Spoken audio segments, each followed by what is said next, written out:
Den Abend.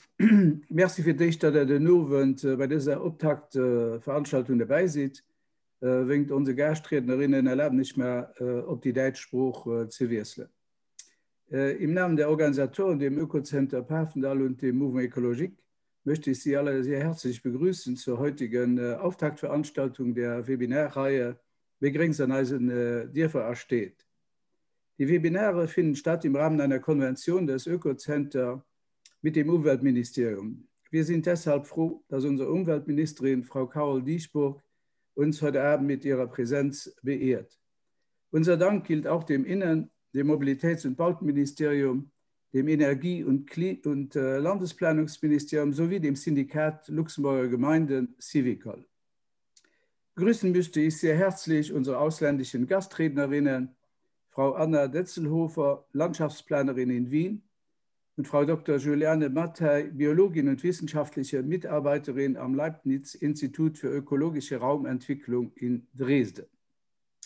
Die Tatsache, dass rund 170 Teilnehmerinnen für heute Abend angemeldet sind, zeugt von dem hohen Interesse des Themas. Dies dürfte auch allgemein der Fall sein in der Bevölkerung, auch aufgrund der aktuellen Pandemie. In einer Online-Umfrage des Wuppertal-Institutes gaben fast 40% von insgesamt 2500 Menschen an, dass sich ihre persönliche Einschätzung der Wohnqualität durch Corona verändert habe. Einerseits, was die Bedeutung des sozialen Austausches anbelangt. Die Teilnehmenden gaben häufig an, wie wichtig es sei, in guter Gemeinschaft oder Nachbarschaft zu leben, oder äußerten alternativ den Wunsch nach mehr Gemeinschaft in ihrer Umgebung. Da momentan Auslandsurlaube sowie Freizeitveranstaltungen kaum möglich sind, finden nahegelegene Erholungsräume und eine attraktive, naturnahe Gestaltung des Wohnumfeldes wie Grünflächen deutlich mehr Anklang. Allerdings hätten viele Siedlungen, so die Aussagen, oft nicht mehr zu bieten als Straßen mit grauen Fassaden und zahlreichen Autos, die auf beiden Seiten der Straßen parkten. Die Herausforderung, so das Wuppertal-Institut, sei daher, gemeinsam mit den Anwohnern die Umgestaltung ihrer Quartierstraßen hin zu grünen und auch klimaresilienten Begegnungsorten in die Wege zu leiten. Dies bedinge von Anfang an eine Neuaufteilung des öffentlichen Raums, besonders des Straßenraumes. Anstelle von parkenden Autos soll das Straßenbild unter anderem geprägt sein durch mehr Grün, durch mehr Bäume, Hochbeete, eine ansprechende Rad- und Fußinfrastruktur, öffentliche Orte mit Bänken und Spielplätzen, die zum Verweilen einladen. Ich glaube, das ist uns sehr wichtig, diese Kombination von grünen Städten und sozialen Aspekten. Auf diese Weise soll die Aufenthaltsqualität der Straßen und Plätze deutlich erhöht und der Straßenraum sozial gerecht im Einklang mit den Herausforderungen des Klimawandels und der Biodiversität umgebaut werden. Ich glaube, dass diese Einschätzung von vielen von uns geteilt wird. Die Frage stellt sich, wie dafür sehr konkret auf der Ebene des Staates, der Gemeinden und der Bürgerinnen generell dafür die notwendige Akzeptanz gewonnen werden kann und wie sich diese Vision konkret umsetzen lässt. Ich wünsche uns allen eine interessante Veranstaltung und gebe das Wort weiter an Frau Ministerin Carol Diesburg. Bitte. Vielen lieben Dank, lieber Tate Faber. Ganz herzliche Grüße auch an alle Teilnehmerinnen, auch meinerseits. Es freut mich sehr, beim Auftakt dieser Veranstaltungsreihe dabei zu sein. Mehr Grün, mehr Farbe in unseren Städten, das ist etwas, was wir uns eigentlich alle wünschen.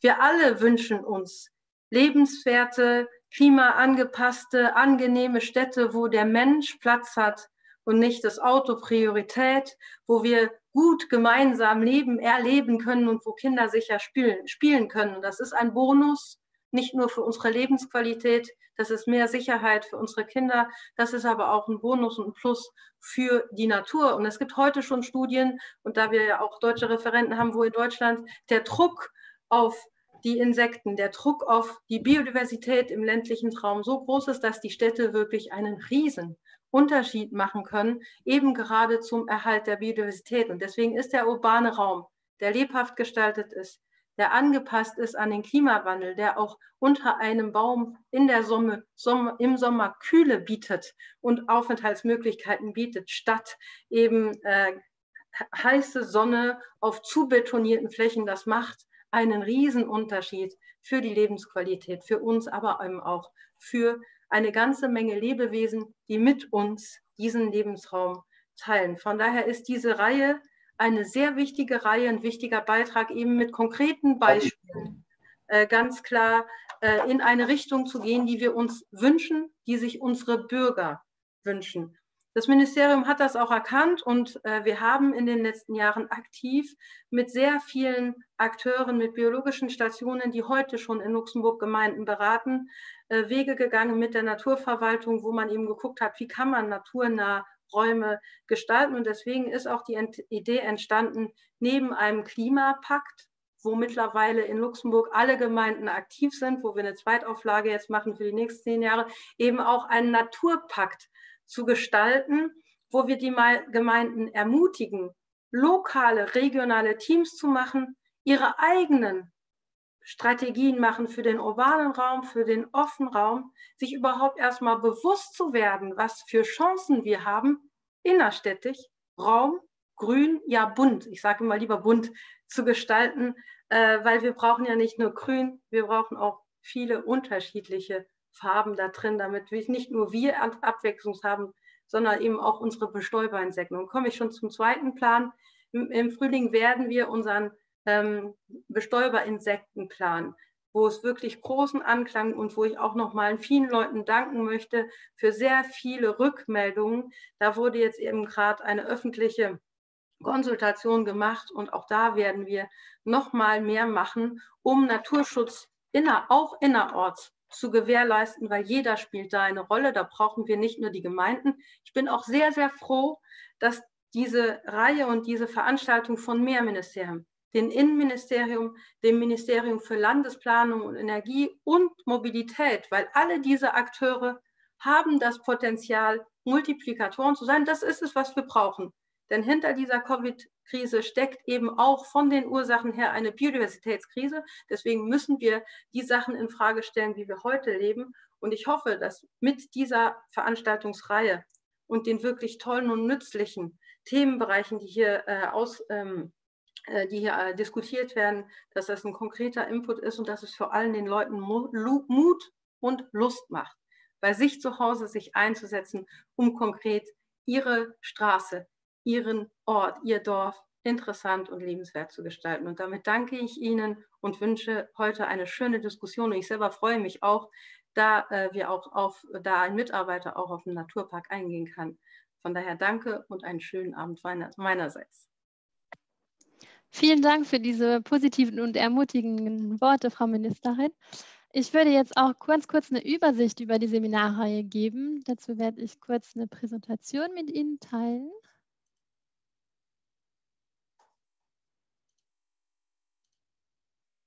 So.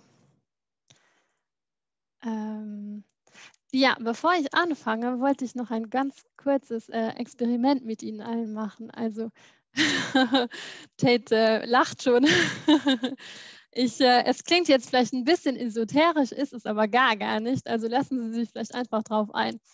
Genau, und zwar, wenn Sie Lust haben, können Sie Ihre Augen schließen und sich an einen Ort vorstellen, an dem Sie sich wohlfühlen, an dem Sie durchatmen können.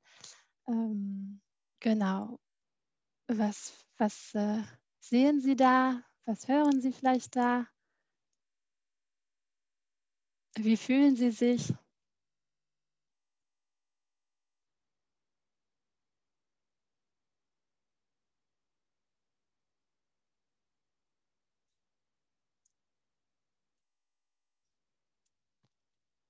Ja, und vielleicht wissen Sie auch schon, auf was ich mit diesem Experiment oder mit dieser Übung herauskommen wollte.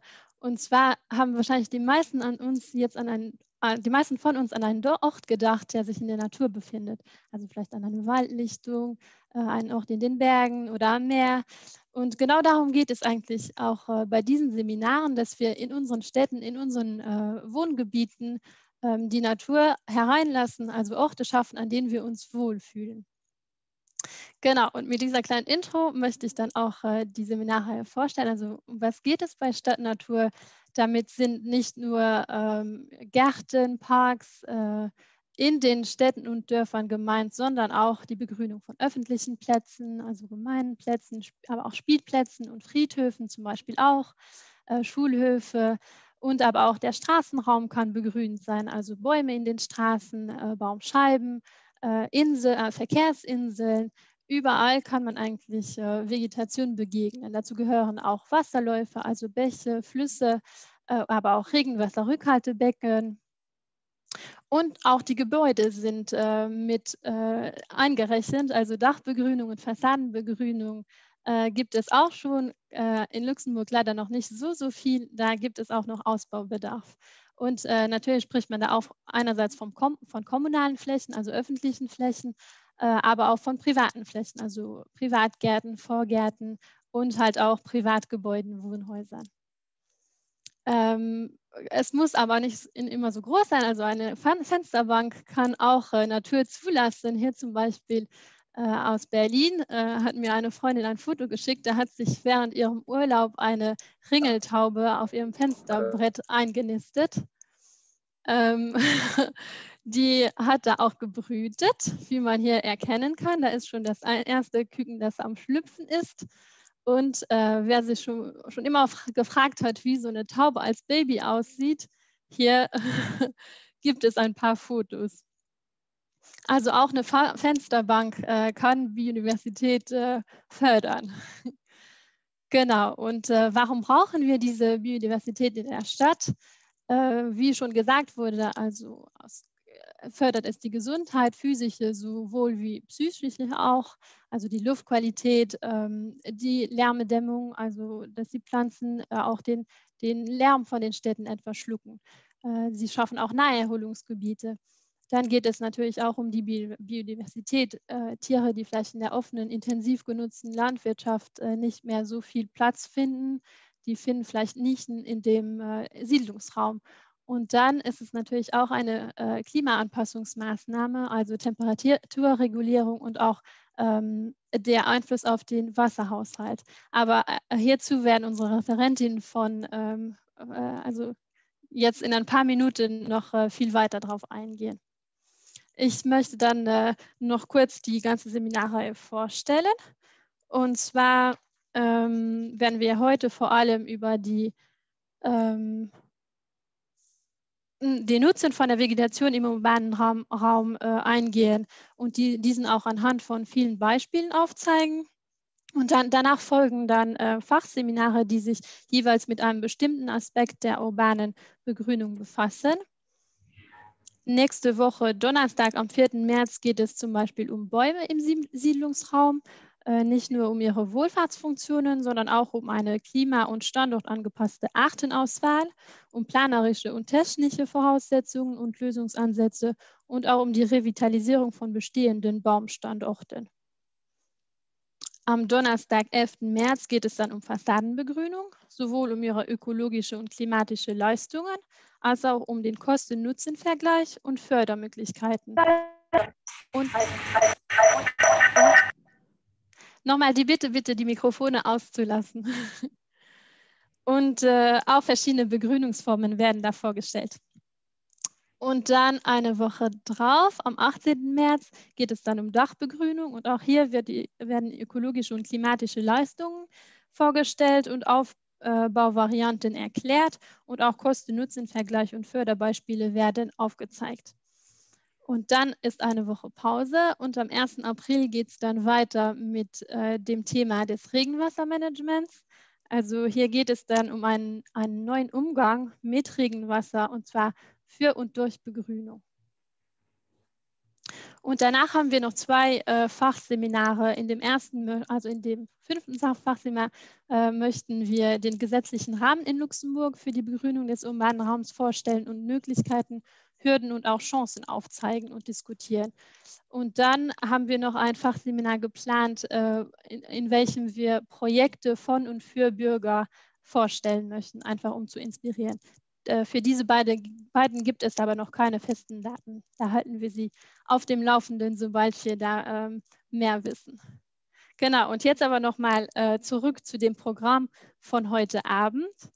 Wir sind froh, 3 Referenten bzw. Referentinnen begrüßen zu können. Und zwar sind das Anna Detzelhofer, Landschaftsplanerin aus Wien. Tate hat sie ja schon etwas vorgestellt. Guten Abend, Frau Detzelhofer. Können Sie, ja. Sind Sie noch bei uns? Ja. Dabei. Schönen Abend. Schön. Sie werden uns ganz bald, also jetzt sofort nach dieser Präsentation, Wege zu einer grünen Stadt aufzeigen, und zwar prioritär zur Klimaanpassung und zur Verbesserung der Lebensqualität. Und danach kommt dann Juliane Mattei zu Wort. Sie ist Diplom-Biologin am Leibniz-Institut für ökologische Raumentwicklung in Dresden. Guten Abend auch, Frau Mattei.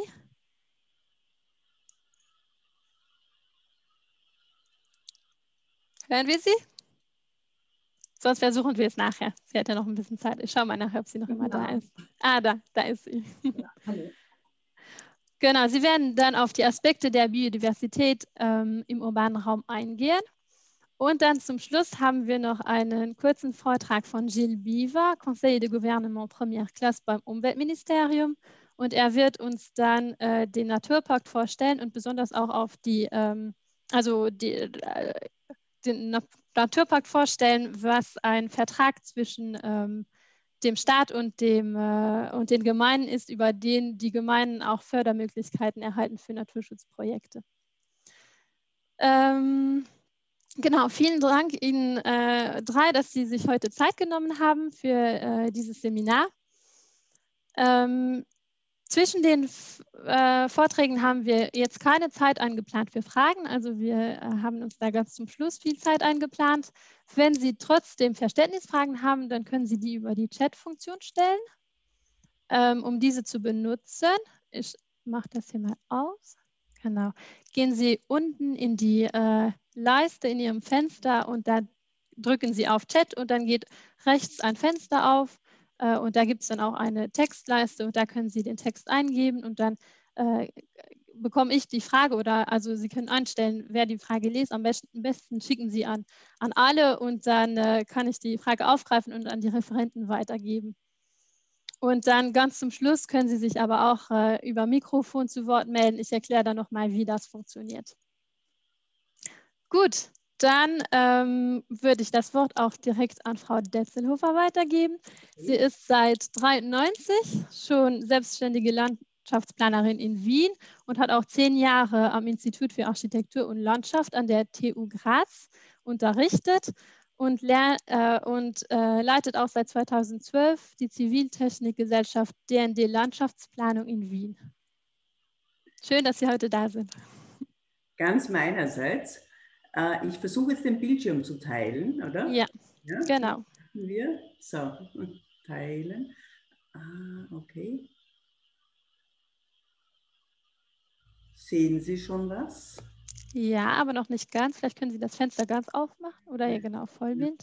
Vollbildmodus. So, jetzt glaube ich, funktioniert es besser. Super, ja, perfekt. Okay, gut. Meinerseits schönen Abend.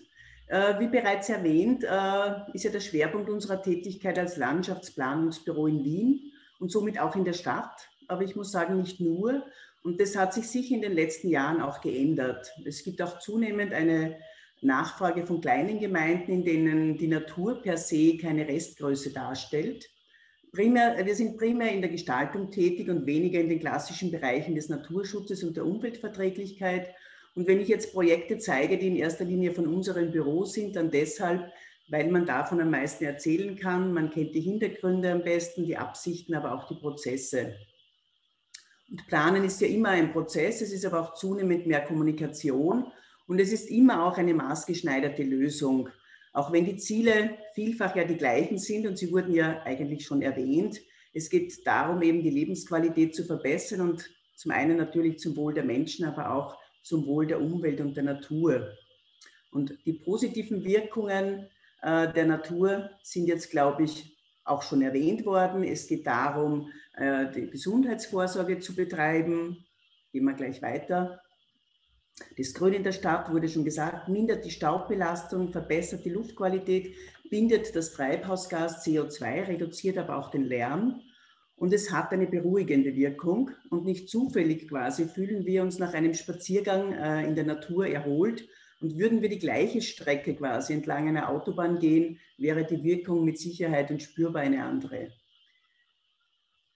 Die Stadt grün ist aber auch, und das darf man auch nie ganz vergessen, glaube ich, ein wichtiger Teil unserer Baukultur. Es hat auch eine kulturelle Bedeutung. Es ist also ein Teil der Quartiersidentität. Es heißt ja oft, ich wohne am Stadtpark oder an der Donau oder am Kapuzinerberg. Also das sind wichtige Zuordnungen. Und sie haben aber oft auch eine interessante Geschichte. Sie sind Teil von dem Stadtgedächtnis. Sie sind Orte auch der Erinnerung, sowohl der kollektiven als auch der persönlichen. Also auf dieser Bank hat man sie vielleicht zum ersten Mal geküsst im Park oder sonst was. In dem Zusammenhang ist das Grün natürlich auch ganz wichtig als sozialer Begegnungs- und Bewegungsort. Corona wurde auch schon erwähnt. Der hat uns das ja ganz klar vor Augen geführt, wie wichtig das Grün in der Siedlung oder in der Stadt ist. Und es wurde auch schon in der Charta von Leipzig festgeschrieben, die da unten erwähnt ist, die sich mit der transformativen Kraft der Städte für das Gemeinwohl beschäftigt. In Wien gibt es dazu ein Fachkonzept Grün und Freiraum. Es gibt alle 10 Jahre ein Stadtentwicklungskonzept und wie gesagt in dem Zusammenhang einen eigenen Bereich, das Fachkonzept Grün und Freiraum. In beiden Fällen ist es das Ziel, allen Menschen ausreichend Grün zur Verfügung zu stellen und sogenannte Grünraumgerechtigkeit herzustellen. Also auch den unterversorgten Stadtteilen, also auch Sorge zu tragen, dass die unterversorgten Stadtteile ausreichend Angebote haben. Und es gibt dazu zum einen ja Kennwerte, also über die quantitative Versorgung, aber es spielt auch die Erreichbarkeit zunehmend mehr eine wichtige Rolle. Es ist ja so, dass früher die Bedrohungen quasi eben statt Grün die Wirkung für die Gesundheit und so weiter, die Bedrohungen oft sehr unmittelbar waren. Gut, Cholera ist jetzt wirklich schon lange her, aber hat es vor gut 100 Jahren in Wien auch, ein bisschen mehr wie 100 Jahren auch noch gegeben. Aber die heutigen Herausforderungen, die wir nicht direkt spüren, also die uns nicht unmittelbar vielleicht so bekannt sind, die führt uns ja die Wissenschaft immer wieder vor Augen. Und dazu zählt eben der Rückgang der Biodiversität und der Klimawandel. Der Rückgang der Arten, aber ich will da gar nicht vorgreifen, weil es wird noch fachlich von meiner Kollegin oder nachfolgenden Sprecherin viel detaillierter ausgeführt. Das ist eben die Industrialisierung der Landwirtschaft, aber nicht nur. Es wird auch in den Städten immer mehr versiegelt und es werden auch dort immer zunehmend Lebensräume vernichtet. Global 2000 warnt davor, dass in Kombination mit dem Klimawandel der Verlust der Artenvielfalt vorangetrieben wird.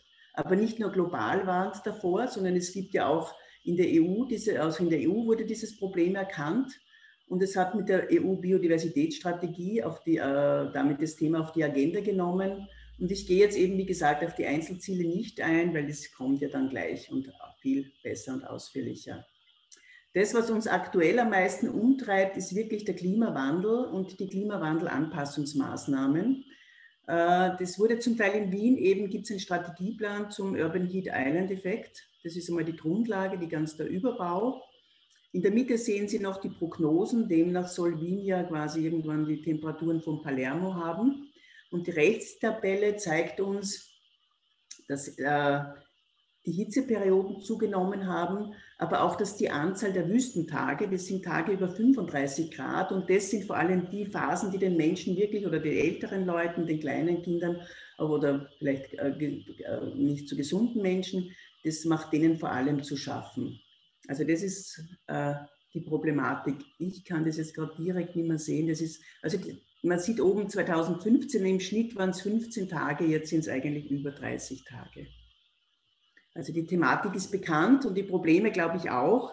das Schöne oder Gute dran ist, wir können auch was tun. Und da gibt es eine ganze Reihe von Handlungsempfehlungen auf den unterschiedlichsten Planungsebenen. Wie gesagt, viele Stichworte sind schon gefallen. Da geht es um Straßenbäume, um klimafitte Freiräume, Regenwassermanagement und so weiter. Ich werde jetzt die Liste gar nicht durcherzählen, sondern zu denen eben die Beispiele, die wir bearbeiten, darstellen. Das ist eine relativ neu errichtete Galerie, Landesgalerie in Niederösterreich. Und sie wurde, würde ich sagen, von dem Architekten so auf das Tableau gesetzt und ist zwar sehr freigestellt, aber es war im Sommer eigentlich dann unerträglich, das Umfeld. Es ist auch in der Mitte eine Straße, eine Begegnungszone. Die Autos haben gar nicht gemerkt, dass das eine Begegnungszone ist, weil rechts ist auch noch ein Museum. Also die sind durchgefahren wie eh und je, aber das Hauptproblem war wirklich die klimatische Situation. Und somit durften wir ein Jahr später, lieber wären wir gleich am Anfang dabei gewesen, durften wir dieses Umfeld aufwerten. Wir haben das natürlich mit Begrünung, Entsiegelung, hellen Belegen gemacht, alles was wirkt. Und wir wurden dabei aber auch unterstützt von einer Klimaanalyse, die uns zum einen zeigt, wo sind die Hotspots, und man sieht, da ist der Eingang. Aber das ist das, was intuitiv von den Leuten ja wahrgenommen wurde. Also das hat ja nur bestätigt, was dort schon ist, nämlich dass da in den Bereichen, wo die Leute sich aufhalten könnten, eigentlich es wirklich zu Hitzepolen kommt. Es wurde dann quasi mit unseren Maßnahmen ein erster Schritt gemacht und geschaut, wie weit verbessert sich das, wo müssen wir noch nachjustieren und wie können wir das Ergebnis noch verbessern. Das Ganze wurde auch in Bezug auf den Wind quasi eruiert, wobei das ist noch ein bisschen ein schwierigeres Thema. Aber die Maßnahmen, die jetzt leider noch nicht umgesetzt werden konnten, weil es noch eine straßenrechtliche Verhandlung gibt. Also manchmal ist es nicht so einfach, wie man das wünscht. Aber wie gesagt, Ziel ist es eindeutig, dort die Gesamtsituation und nachgewiesenermaßen zu verbessern. Dann durften wir für den 7. Bezirk in Wien einen Masterplan Grün für den Straßenraum machen. Der 7. Bezirk in Wien, liegt zwischen Gürtel und Ring, also hoch verdichtet. Man sieht es an dieser Statistik, wir haben dort 3% öffentliche Parkanlagen. Also es ist wirklich einer der schlecht ausgestattetsten, von wegen Grünraumgerechtigkeit. Wir haben dort aber 25% von der Gesamtfläche sind Straßenraum. Also wir waren selber überrascht, wie hoch diese Zahl ist. Wir hätten sie nicht so hoch eingeschätzt. Aber da sieht man, dass das Handlungspotenzial der öffentlichen Hand oder der Bezirksvertretung eigentlich im Straßenraum liegt. Wir haben dann auch gezählt, wie viele Bäume es im Straßenraum gibt. Es sind dort 1081. Aber verglichen jetzt mit den Personen, stellt man fest, es gibt 30 Personen und einen Straßenbaum. Es gibt 10 Autos, einen Baum und es gibt quasi umgerechnet pro Baum 4 Stellplätze. Also das, was dort wirklich fehlt und was dringend notwendig ist und ansteht, sind die Verbesserung der Straßenräume. Diese Straßenräume, die sind aber auch ein sehr umkämpfter Raum und ein bisschen ein hartes Pflaster. Es wurde auch schon erwähnt, 80% des Straßenquerschnittes sind im Moment des motorisierten Individualverkehrs. Wir haben oben ganz viele Anforderungen. 20% bleiben für den Fußgänger. Die große Herausforderung liegt auch oft unter der Erde, weil dort natürlich in den Straßen die ganzen Leitungen sind, der Kanal, die Stromleitung, die Telekomleitung und Ähnliches. Und es gibt von Wien, vom Stadtgartenamt, eine klare Vorgabe. Großkronige Bäume müssen mindestens 4,5 Meter, also vom Stamm bis zur Fassade Abstand haben. Kleinkronige brauchen 3,5 Meter. Und es gibt eine dritte klare Vorgabe, eine Baumscheibe muss mindestens 9 Quadratmeter haben. Also das sind Voraussetzungen, die einmal prinzipiell gelten.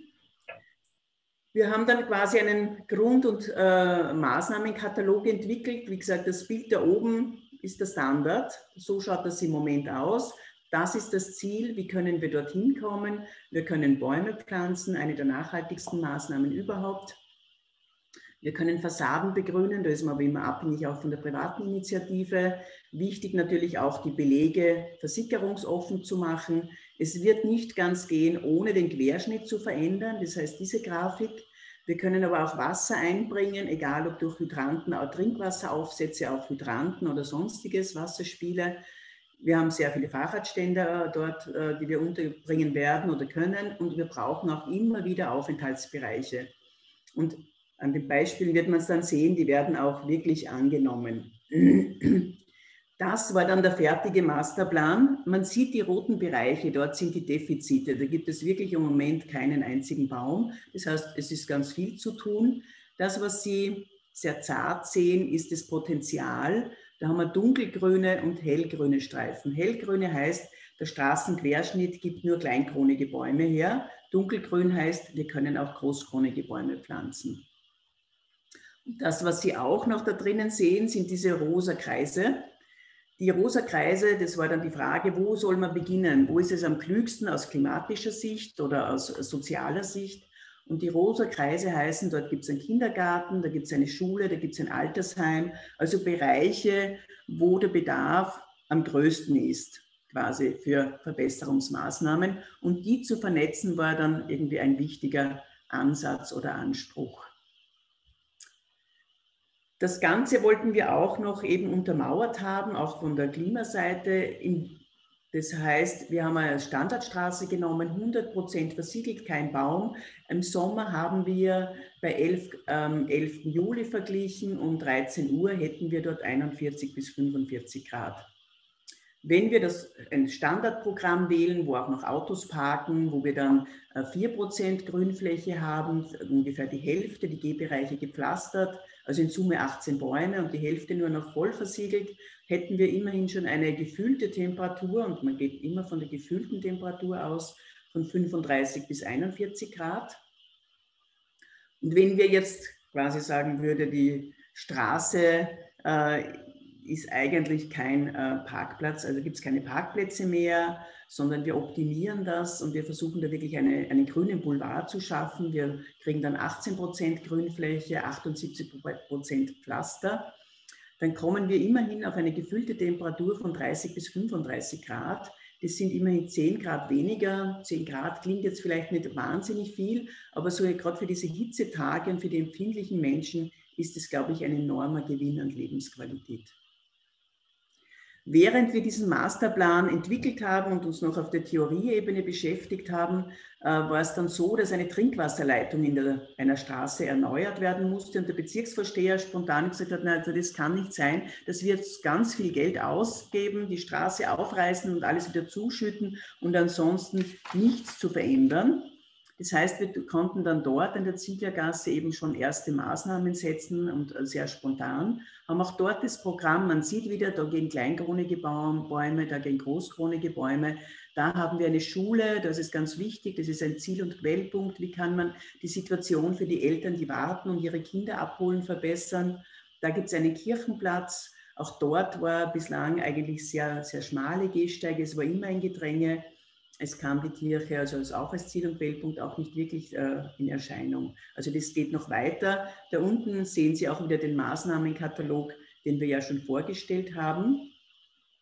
Und in Summe ist es uns dann gelungen, dass wir dort in dieser Zieglergasse 24 neue Bäume gepflanzt haben, 32 Einzelsitze aufgestellt, eben 5 so Trinkaufsätze, auch Hydranten, also die sind jetzt nicht mehr nur für die Feuerwehr da, sondern man kann auch dort stegreif trinken.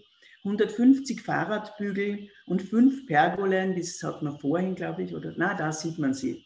5 Pergolen mit Sitzelementen und Kühlbögen. Das ist zum Beispiel, das erste ist der Eingangsplatz vor der Schule, das ist die Verbreiterung vor der Kirche, das ist dann noch einmal eine Aufweitung am Ende der Straße. Also überall dort konnten wir eben Grünflächen, beschattete Sitzplätze und Aufenthaltsmöglichkeiten schaffen. Man sieht da noch einen Vergleich. Also wie gesagt, die Zieglergasse ist nach wie vor eine Straße mit Parkplätzen, aber wir hatten vorher quasi diese Situation. Jetzt haben wir eben breite, helle Gehsteige, wir haben Bäume, wir haben da hinten, man sieht es wahrscheinlich nicht wirklich, eben einen beschatteten Sitzplatz. Und weil das quasi jetzt vom Masterplan her untermauert war und ein Erfolg, wurde dann auch gleich die nächste Straße, auch ausgelöst durch den U-Bahn-Bau, die nächste Straße angegangen. Das ist die Neubaugasse, eine sehr belebte Geschäftsstraße.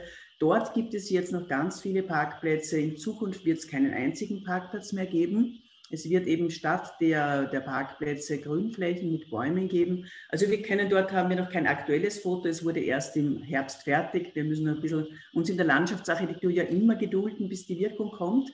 Aber für uns interessant war zum einen, dass diese Straße sehr schnell nach der Eröffnung in Beschlag genommen wurde von den Fußgängern und so weiter und dass es in der Bürgerinformation ganz wenig, also es war wirklich nur vereinzelte Diskussion über die Parkplätze gab. Ich kann mich erinnern an den Anfang meiner beruflichen Tätigkeit, das erste Thema, wenn du im öffentlichen Raum oder vor allem im Straßenraum was gemacht hast, war, ja, aber Parkplätze. Mittlerweile, glaube ich, sitzen diese heißen Sommer den Leuten so in den Knochen, dass sie wirklich kühlere Straßen bevorzugen und auf den Parkplatz unter Umständen gerne verzichten. Also das ist genau ein sehr konkretes Beispiel. Was wir noch nicht einsetzen konnten bei diesen 2 Straßen, das war das Regenwassermanagement durch ein Schwammstadtprinzip. Es ist so, dass diese Bestandsstadt, genau, da fehlen noch ein bisschen die Erfahrungen. Da gibt es zwar auch Pilotprojekte, es gibt auch quasi Straßen, die mit dem Schwammstadtprinzip errichtet wurden, aber im Neubaugebiet. Aber dazu wird ja der Stefan Schmidt dann, ein Kollege von mir auch, mit dem wir auch in Wien zusammenarbeiten, noch viel mehr erzählen. Es sind aber, also prinzipiell geht es eben darum, dass auch die Bäume unter dem Sommer leiden und genug Wasser zur Verfügung haben. Aber es sind nicht nur die Straßenräume, die quasi angepasst werden müssen. Manchmal brauchen auch die Parks ein Upgrade. Wie gesagt, wir haben schon gehört, in der Corona-Zeit waren die ganz wichtig als unmittelbare Naherholungsräume. Wir haben da einen Park quasi neu umgestaltet. Es gab dort Drogenprobleme, es gab sehr uneinsichtige Bereiche, es gab ein sehr überaltertes Spielangebot. Und zentral haben wir dort jetzt 3 Saletteln hineingestellt, die an hellen Belegen liegen und vor allem am Weg liegen. Also sie sind sozial damit viel verträglicher, sie funktionieren besser, sie sind beiläufig und werden vielfältig genutzt. Es gibt dort zum einen klassische Bänke, die versteckt sich da. Es gibt aber auch eine Bühne aus so Sitzblöcken, die wir dort haben. Und es gibt da vorne, das sieht man leider gerade ein bisschen schlecht, das ist eigentlich mein Lieblingssalettel, da sind so Schaukelbänke, also das sind so Ketten und an denen sind so Sitzschlaufen befestigt. Das ist eigentlich der Lieblingsort der Jugendlichen. Was wir im Park auch haben, und das funktioniert, wenn es gut moderiert wird, es braucht natürlich Leute, die das in die Hand nehmen, diese Beete, die Gartenbeete, die dann von einem kleinen Verein oder so Mini-Organisationen betrieben werden. Es gibt auch einen Wasserspielplatz, es gibt eben diese Saletteln, die Aufenthaltsangebote, es gibt den Jugendspielplatz, Hartplatz und es gibt auch diese Kalisthenik. Also es soll quasi somit für alle Gruppen und Bevölkerungsgruppen was geben. Ein großer Stadtentwicklungsmotor ist in der Regel ja der Wohnbau mit seinen Freiräumen und 80% der Freiraumnutzer in den Wohnhausanlagen sind Kinder. Und diesem Umstand wollen wir natürlich immer gerecht werden, indem wir ausreichend Spielgelegenheiten anbieten und wir versuchen diese aber auch immer möglichst naturnah zu gestalten. Also weniger die klassische Geräteausstattung, eher viel Kies. Was wir sehr gerne verwenden, sind diese Strauchweiden, weil bei den Strauchweiden, da kann ich durchschlüpfen, ich kratze mich nicht, ich kann was runterreißen und die wachsen trotzdem üppig weiter. Und wenn sie mal wirklich ausgewachsen sind, kann man sie ja wunderbar verstecken darunter.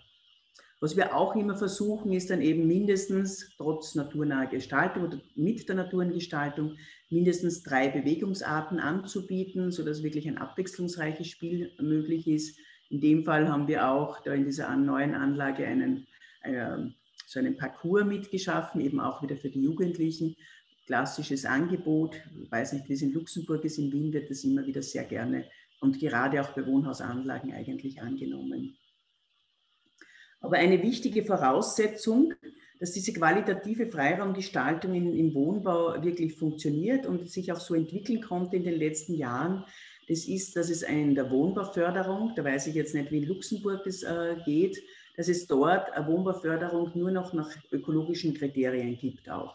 Also wenn Sie eine Förderung haben wollen, dann müssen Sie quasi einreichen, es wird dort nach einem 4-Säulen-Modell beurteilt, also es ist die Ökonomie, die soziale Nachhaltigkeit, die Architektur, aber eben auch die Ökologie. Und im Rahmen der Ökologie wird dann eben geschaut, ob es ein differenziertes Nutzungsangebot gibt und ob es auch stadträumlich wirksame Qualitäten gibt und ob eben auch die ökologische Komponente ist.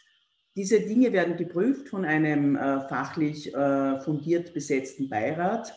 Und ganz wichtig war, weil in den ersten Jahren hat der Beirat die Pläne geprüft, hat gesagt, Wahnsinn, tolles Konzept, wunderbar. Und in der Umsetzung war es dann doch nicht immer so, wie das auf den Plänen dargestellt.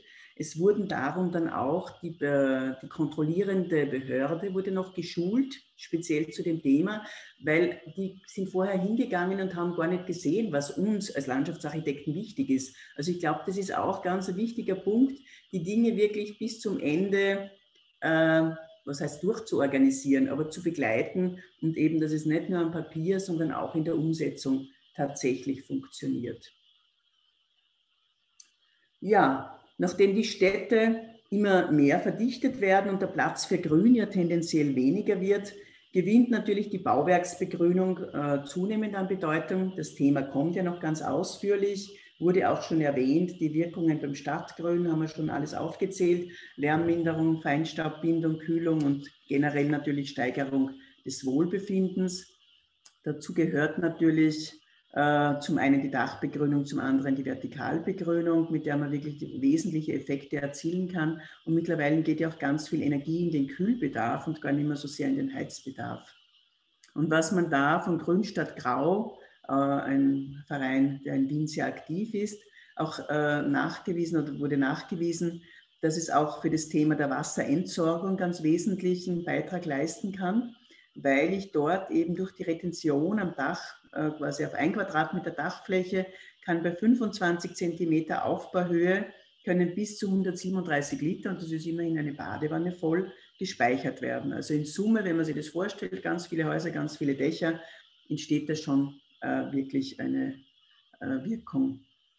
Die Fassadenbegrünung ist ein Thema, das sich die Stadt Wien auch insofern zu Herzen genommen hat. Sie hat einen Leitfaden herausgegeben, um das Thema zu forcieren. Sie sehen da oben ein Gebäude der Müllabfuhr. Das glaube ich, wie gesagt, ich führe es jetzt nicht aus, alle Beispiele.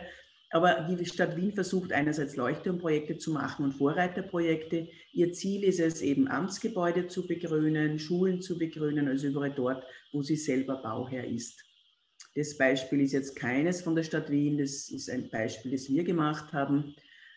Für uns ist es so, dass wir gerade in der Bauwerksbegrünung als Landschaftsplaner wirklich ganz früh eingebunden werden müssen.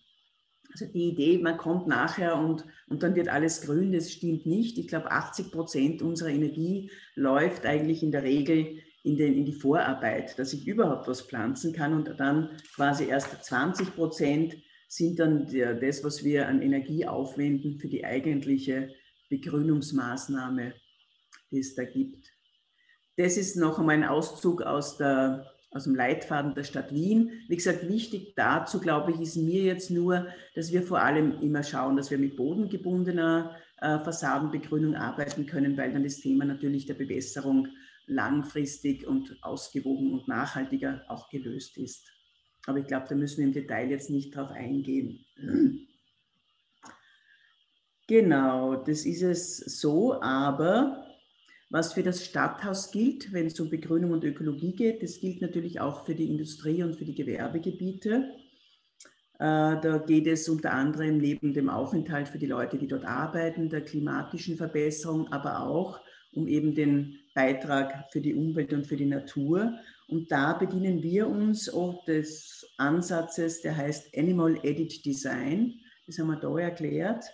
Und zwar sucht man sich dort, jetzt gehe ich zum nächsten, Leittierarten und nimmt deren Lebensweisen zum Anlass für die Schaffung von Habitaten. Das heißt, bei dem Beispiel, das dann noch gleich kommt, haben wir 4 Leittierarten, den Distelfalter, den Stieglitz, die Zauneidechse und die Gelbbauchunke. Und da haben wir uns genauer angeschaut, wie ist deren Lebenszyklus und was brauchen sie. Und beim Stieglitz zum Beispiel, beim Distelfalter geht hervor, eben, dass er trockene, sonnige Standorte braucht, Offenlandbiotope, blütenreiche Felder und Trockenrasen. Und entsprechend wurden dann quasi diese ökologischen Strukturen auch in die Planung integriert. Und für uns war interessant, dass der Bauwerber, also in dem Fall der Gewerbebetrieb, diese Maßnahmen viel besser nachvollziehen konnte und die auch viel besser mitträgt. Also das war eigentlich ein schöner Effekt. Also von daher ist das, glaube ich, eine sehr gute Methode, die Dinge voranzutreiben. In der Folge, wie gesagt, der Betrieb, wo wir das Animal Edit Design, der war hier. Und in der Folge ist die Gemeinde aber auch an uns herangetreten, weil diese Betriebsgebiete erweitert werden. Die ganze Fläche hier wird noch einmal quasi auch ein Betriebsgebiet. Und es gibt, angedacht wurde eine Infrastrukturachse, wo man einfach nur die Entwässerungsbereiche macht, aber eben auch nicht nur Kanal, sondern auch die ganze andere technische Infrastruktur unterbringt. Also es war als, wie gesagt, reines Infrastruktur- und technisches Projekt gedacht. Und die Gemeinde ist dann an uns herangetreten, eben mit der Bitte um eine ökologische Begleitplanung. Und ich glaube, es ist uns durchaus gelungen, diese Infrastrukturachse eben auch zu einem ökologischen Korridor, aber auch zu einer sehr attraktiven Rad- und Gehwegverbindung zu machen. Was Sie da sehen, ist das technische Profil. So war die Vorgabe aus technischer Sicht, was die Wasserableitung betrifft. Wir haben dann eben vor allem unter Berücksichtigung des Baumbestandes, der da zum Teil wirklich super ist, das dahingehend einzufügen. Wir haben dann eben einen Aufenthaltsbereich, es gibt eine kleine Brücke, es gibt einen Geh- und Radweg, genau. Also zudem wirklich auch noch andere Landschaftsarchitektonen oder landschaftsplanerische Gestaltung, Qualitäten zu geben.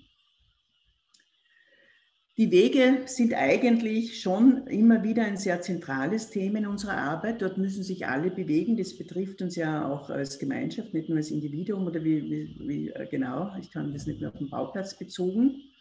Und ähnlich gelagert war das auch bei dieser Allee am Mitterweg, wo wir sehr viele soziale Infrastrukturen haben. Diese wichtige, gerade zur Schule, eine wichtige Verbindung ist, wo wir auch ein Altenheim haben. Also wenn ich zurückdenke an den Masterplan Grün, dann ist es dort eben auch in einer kleinen Gemeinde auf den Punkt gebracht. Das ist da unten die Apotheke. Es ist eine sehr wichtige Verbindungsachse. Und dort haben wir dann versucht, neben Aufenthaltsqualitäten eben auch aber die Allee so zu gestalten, dass sie zum einen mit einer Gartenallee, mit einer Mischung in dem Fall, dass sie zum einen Frühlingsaspekte, Sommer, also jahreszeitliche Aspekte abdeckt, aber auch klimatolerante Pflanzen, weil bei diesen Wegen dann dort wir ja keine Bewässerung haben. Dort ist der Aufwand in der Pflege nicht in dem Ausmaß zu gewährleisten. Und darum, glaube ich, ist es umso wichtiger, dass man wirklich Arten aussucht, die von sich aus und eben in Zukunft auch gut und kräftig werden können. Das Thema der Vernetzung möchte ich auch noch an einem Beispiel in Salzburg darstellen. Es ist so, dass es da neue Siedlungen gibt und diese neuen Siedlungen, da gibt es einerseits eine Vorgabe, dass im Zusammenhang von diesen neuen Siedlungen immer wieder auch öffentliche Grün- und Freiräume abgetreten werden müssen. Das ist in beiden Fällen. Aber der Stadt war es auch wichtig, eben nicht nur diese punktuellen Maßnahmen und ausreichend quantitative Freiräume zu sichern, sondern das Ganze eben auch wieder zu vernetzen mit einem Geh- und Radweg, einem attraktiven und zu verknüpfen.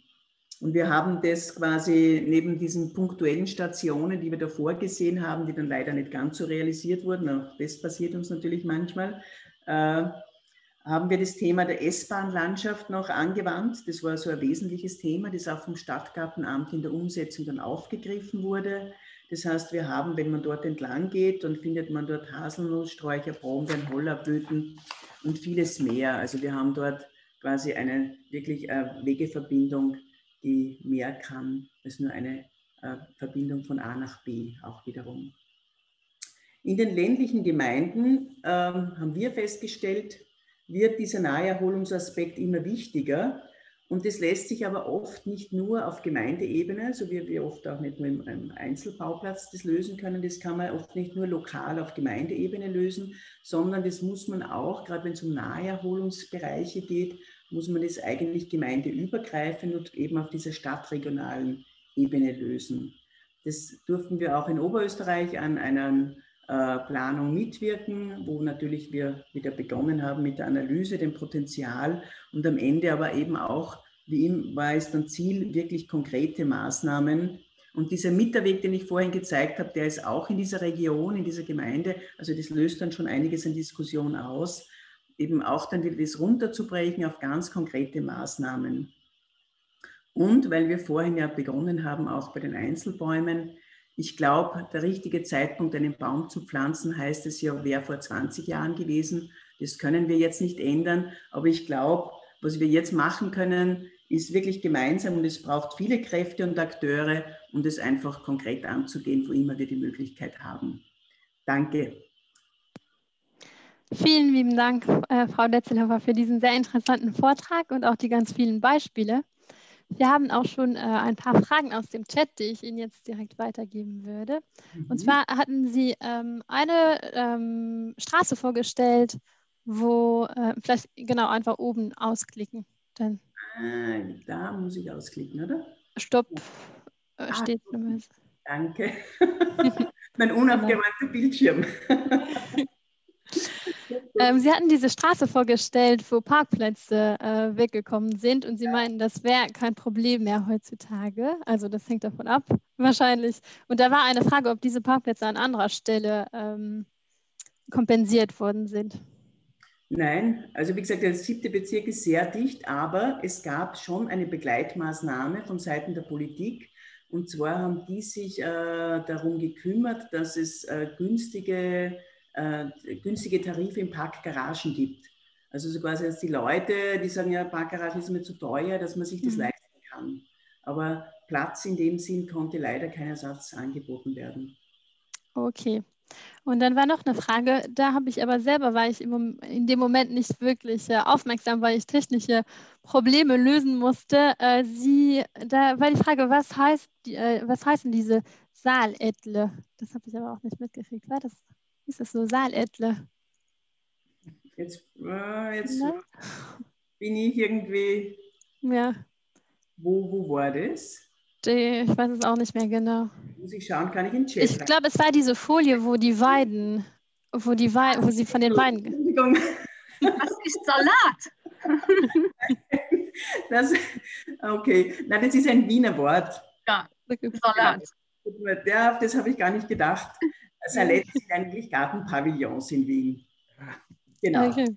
Entschuldigung, das ist ein ganz spezifischer Ausdruck. Ja. Genau. Also eigentlich müsste man von 3 Gartenpavillons sprechen, genau, von 3 Saletteln. Okay. Gut, haben wir das auch geklärt. Tate, du hattest auch noch eine Frage. Ja.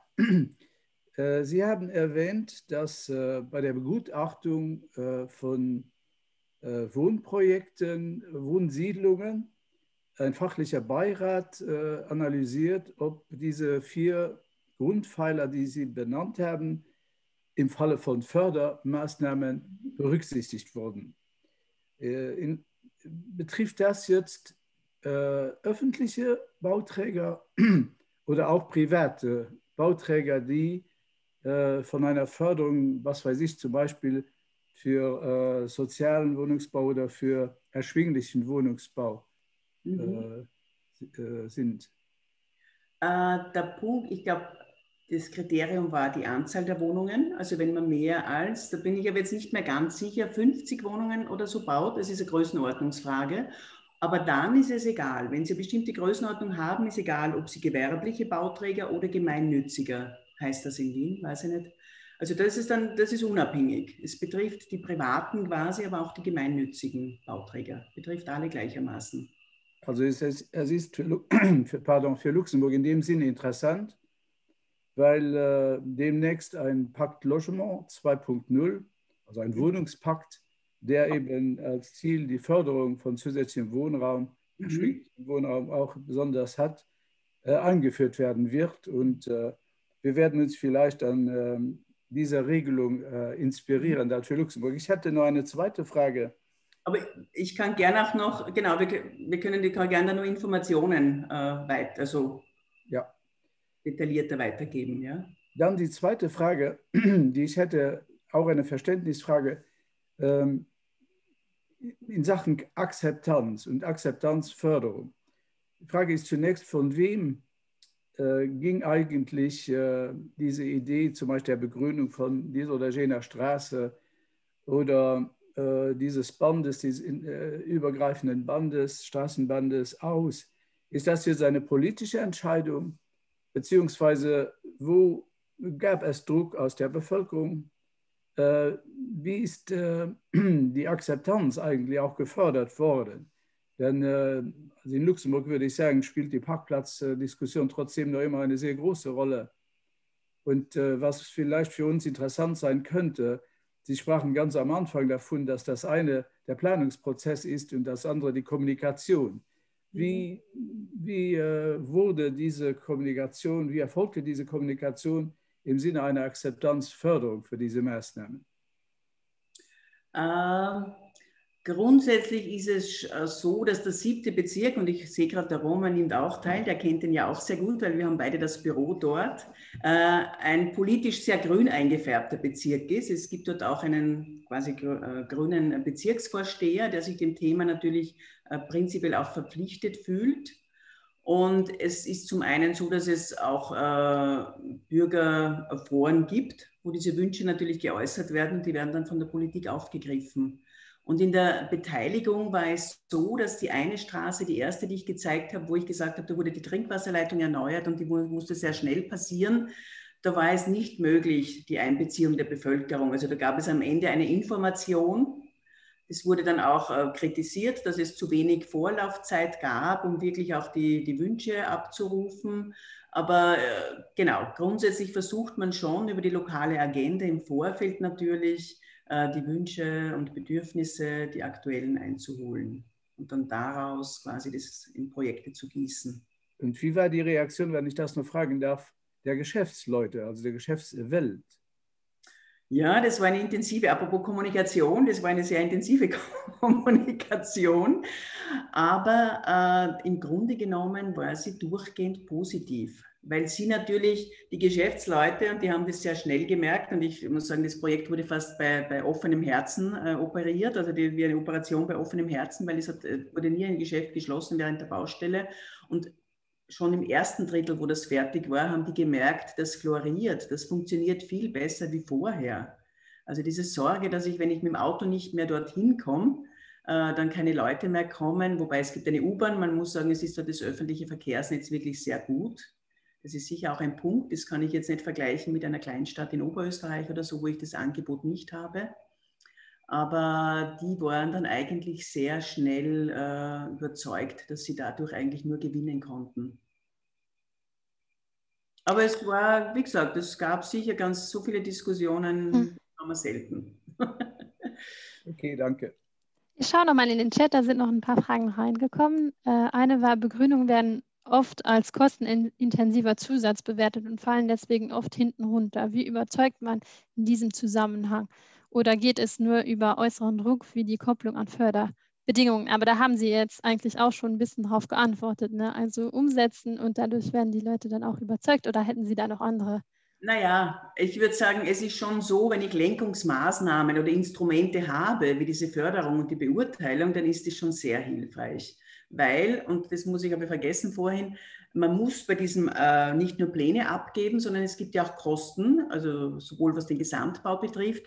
Und es war uns dann ein Anliegen, dass die Kosten für den Freiraum wirklich gesondert ausgewiesen werden. Also nicht in der pauschalen Baukostensumme, weil natürlich wir schon oft das Dilemma haben in der Landschaftsarchitektur, dass am Ende der Baustelle das Geld knapp geworden ist und dann diese Budgets nicht mehr zur Verfügung stehen. Das war eigentlich früher ein täglicher Kampf, würde ich sagen. Und es hat sich durch diese klaren Vorgaben eindeutig verbessert.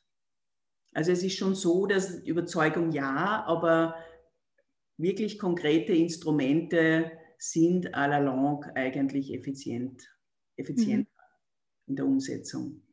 Okay. Da war noch eine Frage zu den Baumarten, die man heutzutage pflanzt, aber die behalten wir, glaube ich, für nächste Woche, weil da geht es ja vor allem um die Baumarten. Also einfach nächste Woche nochmal einschalten. Genau, nachdem wir immer maßgeschneiderte Projekte haben, und ich glaube, genau, das wird sicher ausreichen dort. Okay. Ich glaube, die nächsten Fragen, die behalten wir für die Diskussion, weil sonst kommen wir im Programm nicht so gut weiter. Ich würde dann aber noch ganz kurz die Bitte an alle Teilnehmer, die eine Teilnahmebestätigung haben möchten, sollen Sie sich bitte mit Ihrem ganzen Namen einloggen. Also wenn Sie jetzt Ihren Namen noch ändern möchten, weil wir müssen das dann kontrollieren, dass Sie auch anwesend sind. Und wenn dann der ganze Name nicht da steht, dann ist es schwierig. Also wenn Sie Ihren Namen jetzt noch ändern möchten oder müssen, dann machen Sie das, also wählen Sie Ihren Namen aus und da gehen Sie auf Mehr, also More, und dann können Sie Rename eingeben, also umbenennen, und dann können Sie da Ihren ganzen Namen eingeben. Genau, danke dafür. Und dann würde ich das Wort direkt weitergeben an Juliane Mattei. Sind Sie noch da? Ja, also jetzt bin ich wieder auch mit Bild da. Das müsste jetzt auch klappen. Ich hoffe, das andere klappt auch. Super, sehr gut. Ich stelle Sie noch kurz vor. Also wie schon gesagt, sind Sie Diplom-Biologin und seit 1992 als wissenschaftliche Mitarbeiterin am Leibniz-Institut für ökologische Raumentwicklung in Dresden tätig. Und hier leiten Sie verschiedene interdisziplinäre Forschungsprojekte zum Thema der Stadtökologie, des Stadtumbaus, der städtischen Biodiversität und der ökologischen Entwicklung von städtischen Freigrün- und Brachflächen. Und dies sowohl national als auch auf europäischem Niveau. Und genau, damit möchte ich Ihnen das Wort geben. Wir freuen uns sehr, dass Sie heute hier sind und sind sehr gespannt auf Ihren Vortrag. So, jetzt muss ich ein Bildschirm teilen. Moment, wie geht das jetzt? Teilen. Und ja. genau, unter das grüne Kästchen. So, Super. sehen Sie jetzt? Jetzt sehen wir es. Jetzt noch Vollbildmodus und dann.